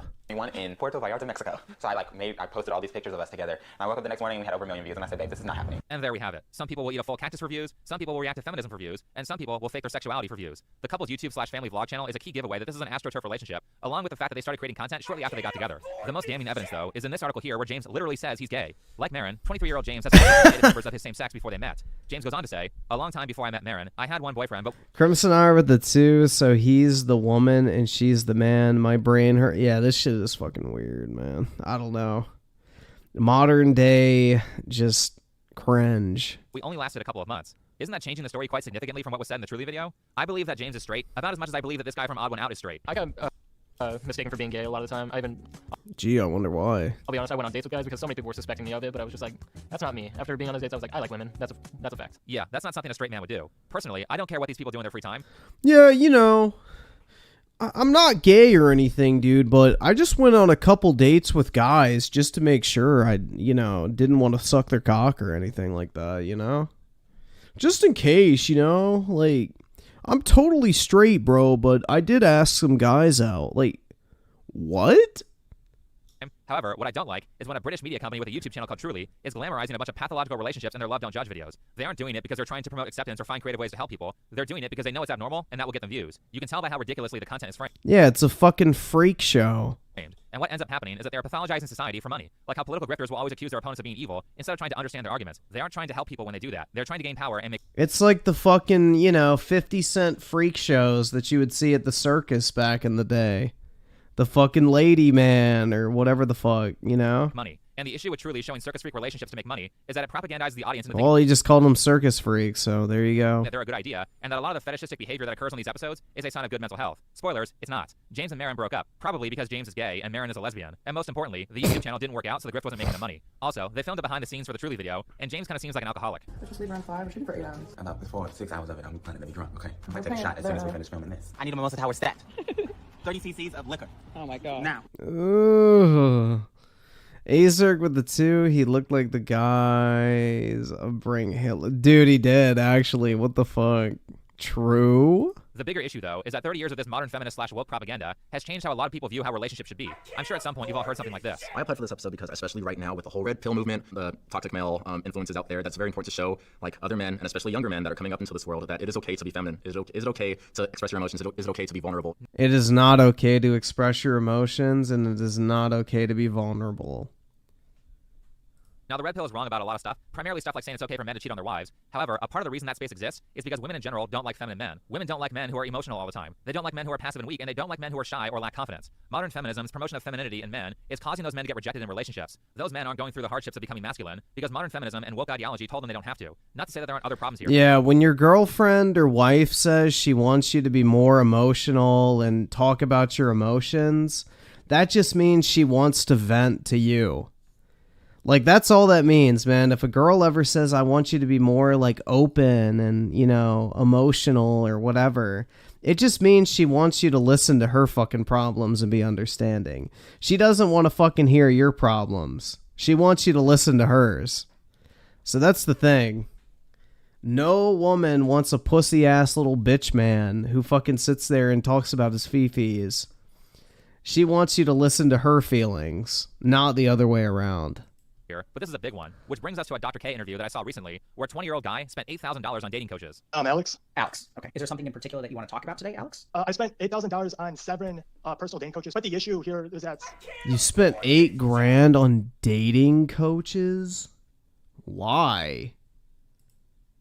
Like, despite, like, you know, having, like, 7 different dating coaches, I still pretty much got rejected by literally every single girl I ever approached. It's like they, never even, like, gave me a chance, pretty much. So this is kind of sad. This guy, Alex, is 20, and he started with dating coaches at 17 years old, which means he's been at this for 3 years at the time of the interview, and effectively has made no progress. Now, my opinion of pickup artists is already pretty low for stuff like this. The vast majority of pickup artists are super cringe snake oil salesmen, like this guy here who is dressed like he's the oldest person at a punk rock concert. Or most of these PUAs are simply unhelpful because they don't actually know what they're doing, or they can't properly assess a client's skill level, which causes them to suggest changes that are too hard for their clients to implement. Like this situation here. Does anybody believe that this guy on the left has any chance with the girl on the right? The sales pitch of at least most of these PUAs is that if you just say the right combination of words... Nope. And that's the problem, dude, is a lot of people are like, you know, just unrealistic. A lot of people are very unrealistic in who they think they can and can't, you know, go out with. Like, if you're an average looking dude, going after the 10 out of 10 model tier chick is probably not going to work out. Unless you have, like, literally the greatest personality on planet Earth. Like... If you're just an average looking dude, average job, average life, nothing really amazing about you, like, you know, be realistic. I mean, if you got like a personality that pretty much anyone who talks to you immediately wants to be around.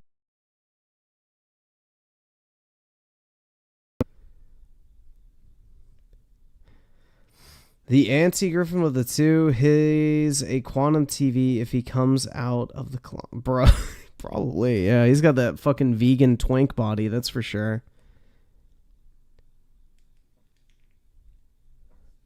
A fat woman can get an average looking guy. Most guys get fatties nowadays. Well, the average person's fucking fat, dude. 76% of the United States population is overweight. So yeah, the average guy and the average girl are all fucking fat. So if you want to immediately differentiate yourself from 75% of the population, don't be fucking fat. Then if you want to improve your chances even more, work out. Get like a good haircut, dress well, and you will put yourself in such a high percentile that, you know, you'll have a much better shot. Like, do you think if this guy was wearing like some fucking dress pants, a fucking sports coat, and a button-up shirt, he would look better or worse? Do you think the jeans and the Beatles t-shirt gives him a better shot, or if he was wearing like actual like professional looking clothes? Which one do you think would improve his chances? So small fucking things like that can make a world of difference. And that's what people just aren't willing to do, you know? Like, instead of wearing a fucking t-shirt, wear a fucking polo shirt. Instead of wearing jeans, wear khakis. Instead of wearing fucking New Balances or fucking Asics or whatever, you know, go get some, like, leather shoes or something like that. Like, leather sneakers or fucking, you know, dress shoes or something. Like, dress to impress, and it doesn't even have to be anything super fucking fancy. It's just slightly elevating yourself above the average person you see. If most people are wearing jeans and a t-shirt, wear something just a little bit better, and you're immediately going to set yourself apart. Like, it's just that fucking basic, man. Daryl's on with the 2. Do you have a shot to get a woman? Pretty much everybody has a shot to get a woman, man. It's just depending on how low do you want to go, right? And have the abundance mindset, then you too can have an attractive woman. Immediately missing the fact that this guy came out to an event where he's supposed to learn to pick up women in a faded Beatles t-shirt and a bad haircut. At least he has a watch on though, decent fashion choice, but he's slouching, he's got his hands in his pockets, he looks unconfident, he's 50 to 100 pounds overweight, and he shakes this girl's hand like he's giving her the dominance. So pay attention to how he makes you feel. Okay, go. Hi, I'm Leo. How are you doing? I'm fine. Ew, an underhanded handshake? Dude, nah. Feminine. You're telling me that this guy's supposed to spend an hour at this seminar or do a weekend boot camp or do 5 weekend boot camps and get a girl like this? No. Now I apologize because in this video I'm going to be very mean. But the issue with this guy on the left is not that he doesn't have the right pickup line or can't follow a flowchart. The issue is that he's not a man. He's very feminine in his behaviors and he doesn't take care of his appearance. Now the question I would have is, how much of his masculine did you feel? Percentage? Yeah. Did you feel a lot of his masculine, or did you feel sweet? Did you feel nice? Sweet. Sweet. So would he be, from a feminine perspective, would he be sexually attractive, or would he be okay? He has like several years of working on his behaviors and his appearance before he can get an attractive woman. If you watch this seminar, you can see that obviously none of the advice the guy running it gave is going to actually be useful because it's too above the level of the guys that are there. He talks about how to deal with a woman in a sexual context when these guys can barely stand next to one without looking super uncomfortable. Most of the seminar was just him using hypnotism techniques to woo the guys in the audience without actually teaching them something useful. This is the kind of product you're getting with most PUA material, and even in its best scenario, like if PUA works for you, in its best case scenario, Neil Strauss, the godfather of PUA, the godfather of the red pill who wrote the game. Bro, why does he look like fucking Andrew Tate, but just slightly less malformed? PUA works for you, in its best case scenario, Neil Strauss, the god. He literally looks like Andrew Tate, but less like fucking malformed. What the fuck? Father of PUA, the godfather of the red pill who wrote the game, said that it just turns you into an addict, and it led to him cheating on his wife. I believe he's divorced now. That being said, let's get back to Alex. I didn't think of myself as like a weird person, but even like, let's say if it was just like a normal group setting, like people ask me like, hey Alex, how you doing? Like, and I like say stuff, and then like, okay, I mean, it's like everyone else like talks to each other very normally, but when people talk to me, it's just like normal, like how was your day? And like, yeah, very good. And I kind of like have trouble with like going beyond like small talk. Sure. Like I said, I'm going to be very mean in this video because that's what's necessary. However, after watching this Dr. K interview, I don't think that Alex is a person who would mind brutal honesty as long as it gets him what he wants. He seems to be very capable of handling criticism, and I get the feeling that he actually is unhappy that people around him keep trying to save his feelings by not telling him what's wrong. That being said, I didn't really like the conclusion that Dr. K came to in this podcast, which was kind of a very textbook, this is how you're supposed to help Alex with his problems kind of answer. Dr. K's advice was basically get therapy, work on your social skills, and make friends before you get a girlfriend. Now that's all great advice, especially Get therapy? Oh my god. No. Therapy is for fucking bitches, bro. If you can't figure out your own fucking problems, how the fuck are you going to deal with somebody else's when you get into a relationship? No. Especially that last part about finding friends before you get into a relationship. However, the problem is that this advice is not addressing the issue that he has. It might make him capable of being a healthy relationship partner, which is good. You do not need friends in order to get into a relationship. That's also stupid advice. But it doesn't help him with what he's actually having a problem with, which is getting his foot in the door. What's the most important thing for getting your foot in the door? Being attractive. I mean, I definitely had a huge case of like one-nights with this girl for like at least 4 years. Honestly, I feel like I was a little creepy for liking her because I barely even interacted with her. And so how does that happen? What happens? Like, what did you think about her? And what is that one night based on? I mean, I guess I like kind of like noticed like things about her. I mean that like personality wise. I mean, I also thought she was very beautiful, but yeah. So let's go over that. What did Alex notice first about the girl he was focusing on for 4 years? Did he say to himself, wow, this girl is really good at math and I like that? She beautiful. Nope. The thing that initially attracted him was her appearance and her mannerisms. And that always comes first because you can't know that she's good at math without talking to her or at least paying attention to her. And you aren't going to do that if you don't think she's attractive. Even with women, social skills are secondary to appearance. If you're attractive but you suck at conversation, girls will pick up the weight for you. Because if you're attractive in this case, you aren't socially awkward, you're mysterious. Yeah, dude. Unironically, girls do like guys that don't have friends because it means they'll spend more time with them. That is like a real fucking thing, which is pretty fucking funny. With you. That's how things work. Which is why it's so stupid that PUAs are teaching all these super advanced social skills to guys who can barely form a sentence when what's actually just like how most girls don't want to be in a relationship with a guy that's like more attractive than them. See, girls like to date a guy that is slightly less attractive than them because they don't want you to upstage them. And also because girls are so competitive, they're worried that if you're more attractive than they are, then, you know, another girl will steal you away, essentially, that's more attractive than them. So there's like this thing that a lot of chicks do when they get a boyfriend. They'll like feed them a bunch of unhealthy food, get them to dress worse, you know, encourage them to not get hair cut, like things like that to like make them less attractive so that, you know, they're less appealing to other women. Like, it's weird. It's a real fucking like phenomena that happens. It's fucking funny, man. It really is, but it just shows you there's so much like psychological shit that goes into this type of stuff, man. It goes back to like the fucking monkey brain that we developed millions of years ago, dude. It's really fucking funny. Meta is to work on your appearance. Also, the more attractive you are, the more people in general will want to talk to you, which will make it way easier to build social skills. Now, with all that in context, let's see what kind of help Alex got. My first dating coach was like in my senior year in high school. Like basically I was like, you know, extremely lonely. So how did you find a coach? Like I had 7 like different coaches. Yep. So let's talk about the first one.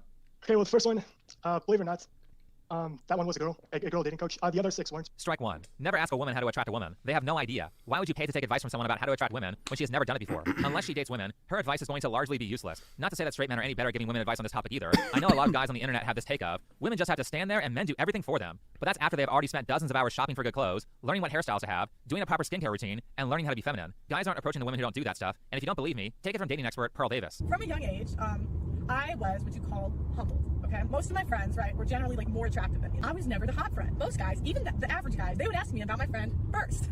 And if that didn't work out, then Isn't this bitch like a massive fucking femcel?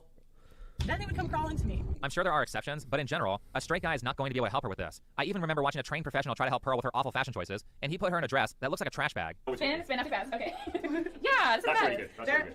I'm done dressing like my mother on dates. I decided this. Mom, your dress has got to go. That one looked good though, actually. I think that suited her hair color. I hope that advice was free because that dress looks like shit, and he probably is not going to address the very noticeable psychological problems that Pearl has when it comes to attraction. She very much acts like a man, and he's not going to be able to teach her how to be feminine. Moral of the story, don't pay for advice from the opposite sex on how to attract people. Speaking of feminine behavior, let's hear more about Alex's first experience. Basically, she taught me like, I mean, don't get me wrong, like she was very nice, like she tried to help.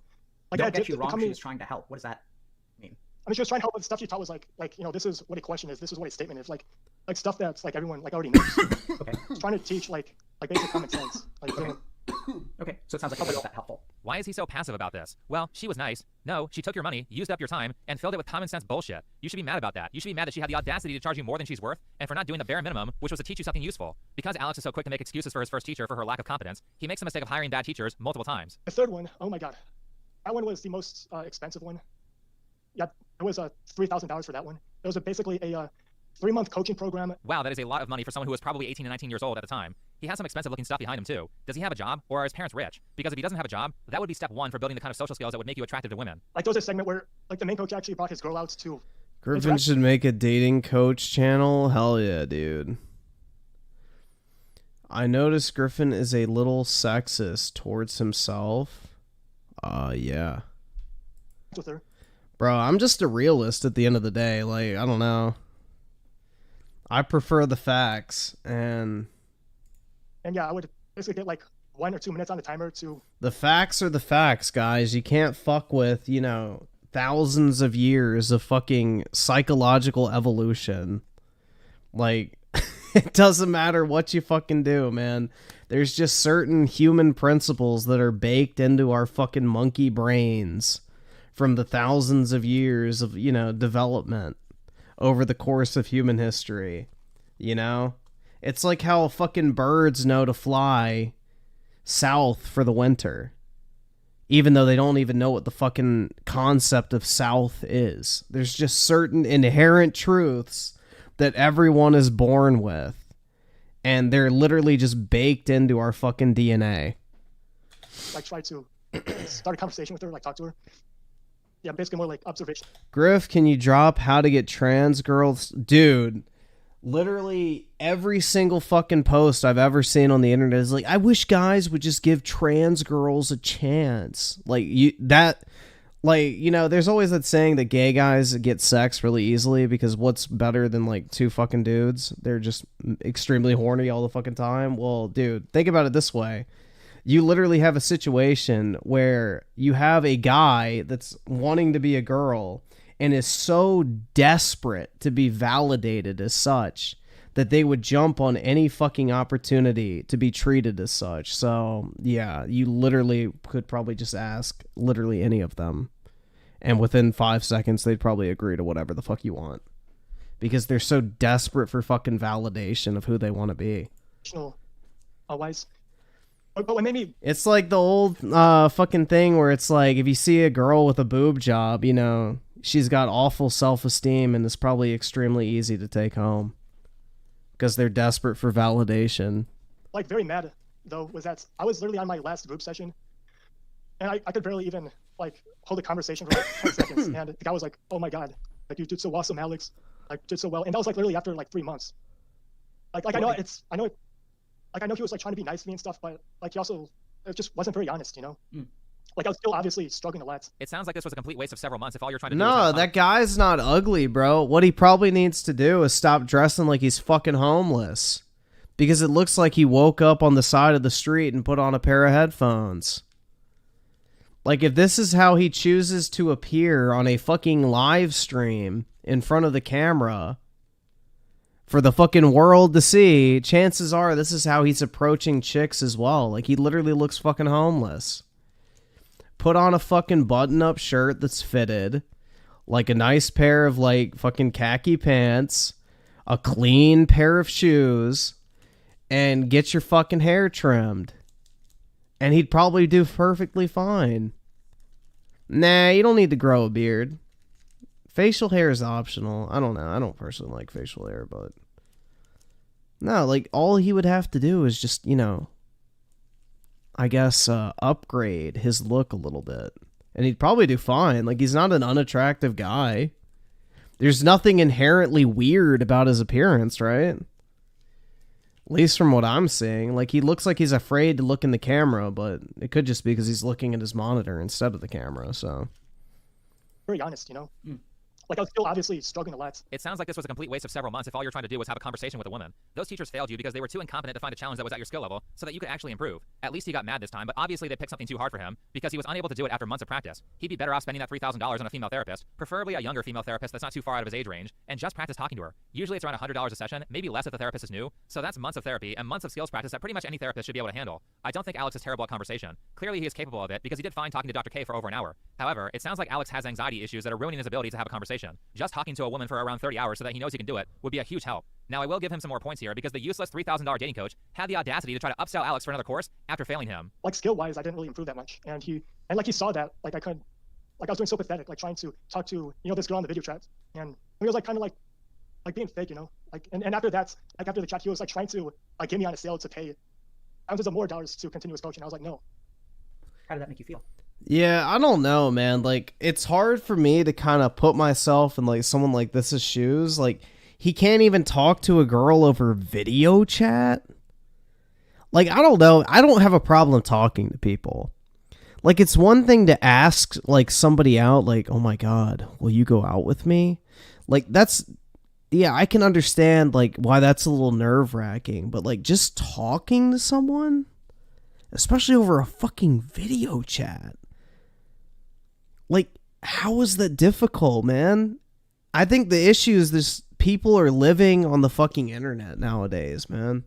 They just don't have basic fucking, like, social skills. Yeah, very mad. So he didn't actually create a noticeable improvement in Alex's skill, and he's going to lie to Alex to sell him more stuff? Like I said, at least Alex... Like, talking to people over video chat's way easier than approaching them in person. I don't know, dude. Because you have that, like, layer of separation. Got mad and said no to that, but then he lets the next coach do this. But that reaction definitely applied to the next one. Like, he was, like, very awful. How so? What does that mean? Yeah, do that. He was, like, very, like, verbally abusive, and he would, like, get mad at you, like over, like, the dumbest, like, stuff that, like, doesn't even matter. And also, like, I literally had, like 3 sessions left, and he was like, we're done coaching, and he literally, just canceled our coaching without a refund. And why did he cancel our coaching? Like, he literally like accused me of interacting with like a third party, like I was like some sort of secret agent. It sounds like that dating coach was on drugs. Plenty of hard drugs will cause paranoia like that. But this was very passive and feminine behavior from Alex. Why didn't he get pissed off at this guy and demand a refund? Why didn't he at least threaten like a chargeback on his credit card or something? I mean, if you're asking the universe to teach you how to get women, that's the test that you need to pass. Screw the dating course. You had the perfect opportunity to prove that you're a man, and you failed. And then you went on to pay 3 more dating coaches after this event. If we're just talking about psychology here, this is why Alex can't get a date. He displays no masculinity, and that's very unattractive. Sometimes life gives you indirect tests, and that was one of them. Standing up to the bully is what will make you attractive. That being said, enough about psychology. Let's talk about appearance. Unfortunately, each of these topics about how to be attractive could be a video on its own, and I don't want to overwhelm people. So what I'm going to do is go over the basics so that you know what kinds of things to look for when you're learning and Googling this stuff, and I'll give you some reference material to help you guys get started. By the way, this is not just for guys who can't get a date, it's for everyone. Once you start learning aesthetics, you realize that most people look like crap, and your knowledge of this stuff will put you way ahead of them. The idea of the next part of this video is to kind of be like a one-stop shop so that you have all the reference material that you need to improve your appearance. Otherwise, you're just going to say, what the hell do I Google, and not take any action because you don't know what to fix. The first thing that stands out to me about Alex the most, and probably everyone else, is his facial expressions. I do look in the mirror, like I'll have this reaction where I kind of like just cringe. So at least on a very subconscious level, I do think like I'm kind of like cringy. Like Nah, the first thing I notice is the fucking homeless clothing. Be very mean and validate him here by saying yes, Alex behaves in a very cringy way. I'm also going to be mean again and point out that other people have already tried to tell him what's wrong with him. Not to say that people will always tell you what's wrong with you in the nicest way. Usually it's bullies and your enemies who tell you how to fix yourself. I moved to another state, you know, for high school. Yeah, basically, yeah, the kids would like treat me like very bad. Like I was always, I guess like all by myself, and the other guys were like, you know, playing basketball and, you know, playing flag football, and I was like the only one like not joining in. What I mean, it's not just that, but they're also like, you know, call me names and stuff. What would they call you? Like one of the things that they call me is like a retard. Okay. It's not politically correct to say this, but if you aren't doing well in life and you don't know what's wrong with you, think about all the mean things that people have said to you and ask what caused them to say those things. They probably include some things you can fix. Personally, I think they said this stuff about Yeah, Alex he seems like he's probably on the spectrum, bruh. because he does weird stuff with his face. He's like doing this frog thing here. He constantly moves his mouth in weird ways, and he looks like he's scrunching his face. Dude, so for anybody saying like they have a problem holding a conversation, this is the thing, man. The key to any conversation is ask questions about the person that you're talking to. Because even if you're not social, chances are the person you're talking to is. And no one enjoys talking about anything more than themselves, especially if they're a social person. You just keep the conversation focused on them, and then if an area of overlap arise, like, you just make that connection briefly, but then you immediately circle back to them. And if you do that, literally anyone will walk away from a conversation with you and be like, I really enjoyed talking to that person. It works like flawlessly, whether you're talking to a guy, a girl, whoever. If you can use that strategy where you just basically, you know, ask them questions, get them talking about themselves. If there's like a brief overlap of interest or a topic or whatever, you know, just make that quick little connection. Don't dwell on it. And then circle back to them. Now, if they ask you a question after that, then it's different. You can kind of go into it a little bit more. But the biggest mistake people make is like they try and make the conversation about them. And if you're just meeting someone for the first time, chances are they don't give a fuck about what they have to say. So it's just, you got to like practice it, man. You got to learn how to communicate with people, and the age of the internet has hurt that a lot because, you know, everybody's used to like a quick little fucking message or some shit. 04 Alphatron with a 2. I'm going to Alpha Male Boot Camp to become a man. Hell yeah, dude. Congratulations, bro. You will become a true top G. But yeah, I don't know, man. Like, growing up, all of like my dad's friends, for example, like I didn't have a fucking thing in common with these people. Like I would go and visit my dad at like the Pentagon and shit like that, and I would talk to like these fucking generals and colonels and shit in the army just about random stuff as like a fucking 13-year-old. I have nothing in common with these people. But like every single one of them would be like, I really enjoyed talking to your son. He's really smart. Like just stupid shit like that. And it's like, you know, it's just, And all I would do is literally that exact same strategy. I would just like ask people like, hey, what do you do? And then I would ask them like, oh, well, while you were over there, what was like something interesting you said? Like just bullshit like that. And, you know, they just start fucking droning on about themselves. And you just act interested, make a little comment here and there, and keep them going. And it's literally the easiest fucking strategy to implement, and it works every single time, no matter who you're talking to. Because if you make that kind of like step of just getting people to want to talk about themselves, they will keep going. So that's when I learned that strategy very quickly. And I was like, oh shit, yeah. And that was like something also when I did my job interviews. Like the guy I talked to, you know, for my like interview, he skipped a whole section of the interview because we started talking about random shit. Like I made the connection with him about like the trading card reselling. Like he resold sports cards, I resold Pokemon cards and stuff like that.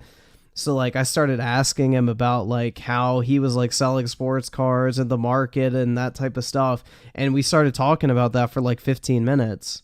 And then he goes like, oh, well, we didn't get to this section of the interview, but that's fine. I'll just put that you did a good job on it. And yeah. So it can help you with that too, if you know how to hold a conversation. But yeah, for interviews for jobs, this is kind of unrelated, but always ask questions if you're in a job interview, because most people don't ask questions. When they ask, do you have any questions for me? Most people are like, no, I think I'm good. I think you covered everything. I don't really have anything right now. That's the most common answer.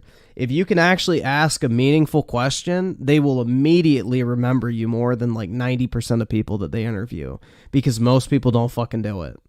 So always go into an interview ready to ask the interviewer a question. And even if they don't ask you for a question, make sure you ask a question. Like interject at some point, be like, hey, real quick, I do have a question for you regarding this. And make them answer it, because it will 100% put you apart. It shows you're actually genuinely interested, and it shows that you view them as an authority, which makes people feel good. Because people love to help other people, whether they want to admit it or not. And it can be something as basic as answering a yes or no question. It makes people feel good when they feel like they've provided you some sort of like information or value. So, yeah. I don't know, man. You can get into a whole fucking 3-hour conversation on basic shit like this. But it's all a skill, and you develop it over time the more you practice it. King Samuel with the 2 off topic, but they brought back the cop skin for Diva. Now that's hot, bro. That is some police brutality I would like to experience. Face in order to hold back emotion. It's very awkward, and it's super noticeable right away. I'm sure he caught it if he watched this interview back. The simplest way that Alex can address this is to just allow himself to experience emotion in front of others. A female therapist would really help that, by the way. He's holding his emotions back to try not to be cringy, which ends up making him look cringy. Later in the conversation, he actually relaxes a little bit and allows himself to display emotion, and because he does that, he doesn't look so weird.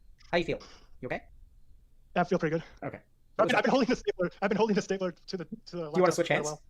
Oh, no, I feel okay. Talk about willpower. If he just allowed himself to experience emotion in front of other people, a lot of this cringiness would go away. Outside of that, to fix the other weird stuff he does with his face, he can look into a topic called facial aesthetics. You can learn more about it by Googling that term or by watching people like this woman here. Basically, the idea is that you retrain the muscles in your face to act more attractively. The simplest example is the V-shaped smile versus a horizontal smile. Horizontal smiles look like crap. V-shaped smiles look attractive. You need to figure out how to activate the muscles in your face so they do what looks good. The next thing that is immediately noticeable is that Alex slurs his speech a lot, doesn't enunciate properly, and has a very soft, non-masculine voice. Like people ask me like, hey Alex, how are you doing? Like now, like say stuff, and then like okay, they Alex probably would be better served if he hired a speech therapist instead of a dating coach so he can work on his slurred speech, enunciation, and vocal projection. Much like a psychologist, they also cost less money than a lot of these dating coaches do, and being easier to understand will instantly make more people like you. One of the problems with listening to this conversation with Dr. K is I had trouble speeding it up because Alex is too hard to... Oh, this is another thing too.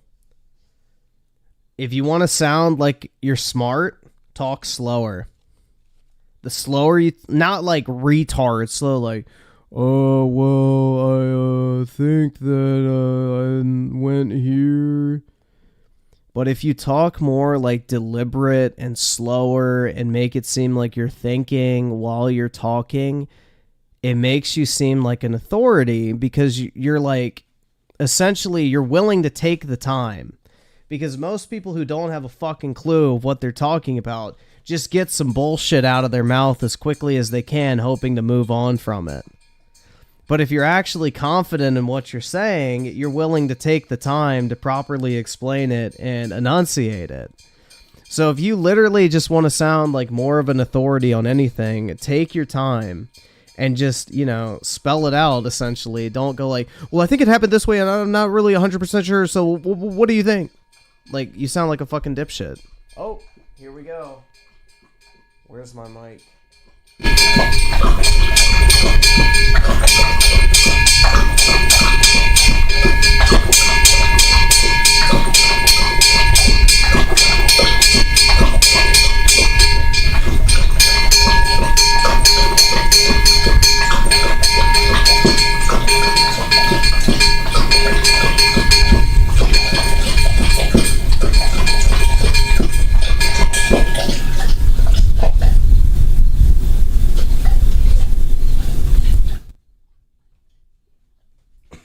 I think it's empty now.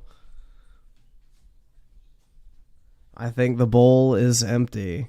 Understand. The last thing I noticed about Alex and what I would consider a postural front is described here on a top comment from a person who said he used to know him. It says, man, I went to high school with Alex. I never thought he was retarded. I just thought he had a bad speech impediment. Now, I will point out that I read this comment days after noticing Alex's speech problems, and both I and his former classmate are perceiving the same issue based on the names that Alex's bullies called him. So think about what people mean when they use words to describe you. The comment goes on to say, he was a fearless running back though. Terrible coordination, but one of the fastest kids in our school. Based on this comment about coordination, and based on the fact that he looks like he's hunching forward, I'm guessing that he has bad posture and a weird walk or gait cycle. Here's what good posture looks like. If you're still really unsure about this, then you can speak to a physical what therapist, the which fuck? also, by the way,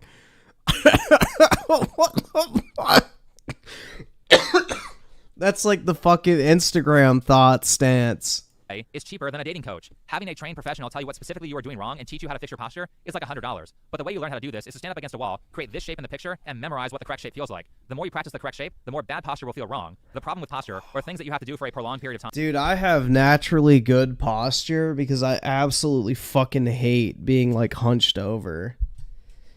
It like physically hurts me, and it always has. I hate feeling like I have shitty posture.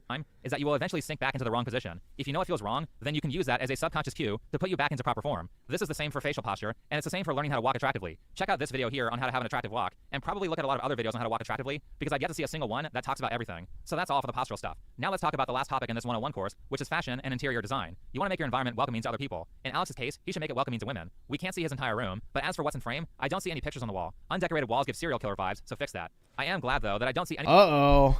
I don't have decorated walls, but luckily I don't bring any bitches home. Anything like a collection of anime girl figurines or a waifu body pillow. That stuff generally works as woman repellent, though he does have navy blue sheets, which are seen as so tacky to women that it's a meme on TikTok. Yup. White sheets, guys. White sheets. Someone cooked here. Change the color of the sheets. But now you might ask, how do I know what color sheets to get? Well, that's why you need to know White.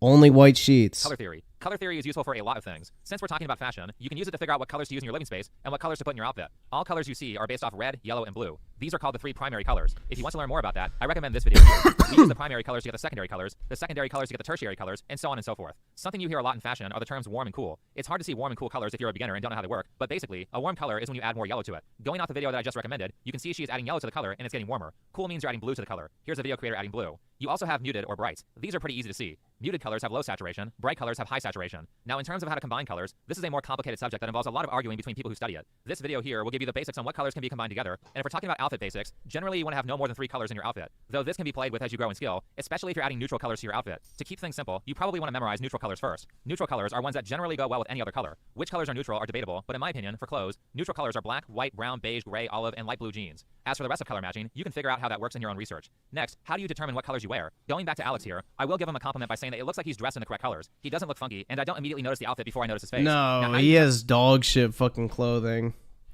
You want a neutral color, pretty much, palette. Unless you're like really good at coordinating. Typically, you want like a gradient look.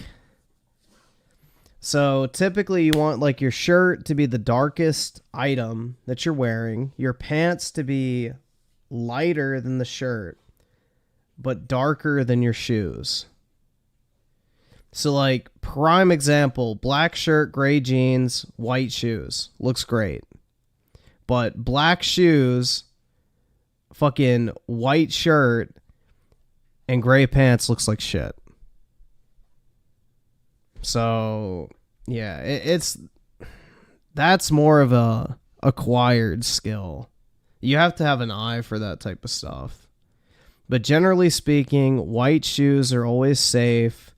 Lighter colored pants and a dark top is what you want to go with. Determine what colors to wear is based on the color seasons. You take your skin color, hair color, and eye color, match them to the seasons, and Yeah, white pants are a no-go unless you're like 100% sure you can keep that shit clean. tell you what colors look better on you. Here's an article on it. All of this requires a trained eye, so it will take practice. Start out with cheap clothes and don't buy expensive stuff until you know what you're doing. Last on the clothes front is what shapes do you wear? How do you know what types of jeans to get? There's like a million kinds. How do you know to wear a V-neck, a crew neck, or a Henley top? Just like with colors, it takes practice and a trained eye. You have to practice looking at people, and when you start to get good at this, you'll realize that most people have terrible fashion, which will probably make you feel better. Anyway, the shapes you wear are based on your body type. Figure out which one you are, and memorize what clothes work with it. Also note that losing weight and gain But see? feel better. Anyway, the shapes you wear are based on your body type. Which one of these looks better, guys? What do you think? What fit do you think looks good? I think this looks like shit. That gray thing with the fucking darker gray and then brown fucking shoes. Looks like shit, bro. Horrible. That looks cheesy as hell, too. This is a good color combo. Light shirt, light pants, light shoes. I don't like this, personally. I think it looks corny. The rectangle looks horrible. Those colors should be swapped. Either that or he should have on lighter jeans. I don't know, man. I don't like that. I think these two are fine. The rest, eh.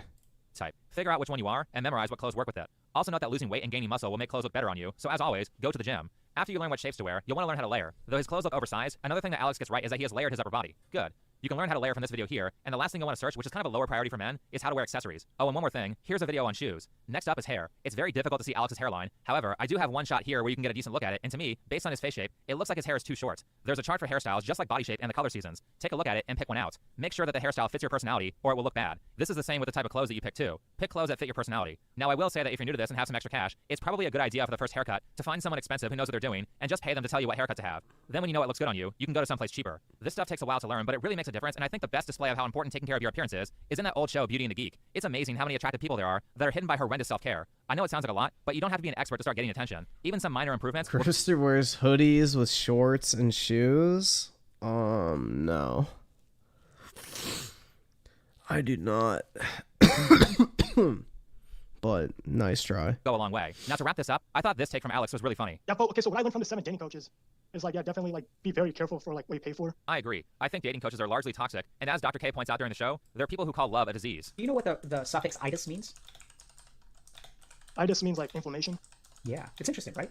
What some of society calls love, it sounds like the pickup artist community treats like a disease. So what itis sounds like a bad thing. Now, obviously, we aren't talking about guys who obsess over a single girl, particularly if that girl has already shown that she's not interested. That's pathological. But notice the framing with words like one-itis versus abundance mindset, and notice how like none of these PUA guys seem to be able to handle long-term relationships. And as far as I can research, virtually none of them are in stable marriages. I've seen maybe like one. I also think that if you understand how attraction works, dating coaches and pickup artists charge way too much for things that can be learned for free on YouTube, or be much better handled by a specialist for cheaper. Some of these courses are like thousands of dollars and provide you completely useless information, either because it's stuff that doesn't work, or it's way above the skill level of the person watching it. When you're learning things that are new, you need to practice a technique called comprehensive input, which means you're in a zone where the information is not so basic that it's useless, yet it's not so difficult that you can't comprehend it. You also need to learn how to prioritize the skills that will provide the most value and practice those first, then practice the skills that provide less value afterward. Anyway, thanks for watching, follow me on Twitter, and I'll see you in the next video. Yeah, I don't know, man. It's an interest. There's like so much shit you can get into with this type of stuff.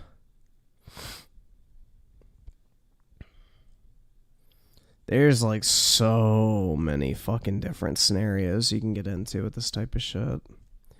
I don't know. Sheen? I don't even know what that is.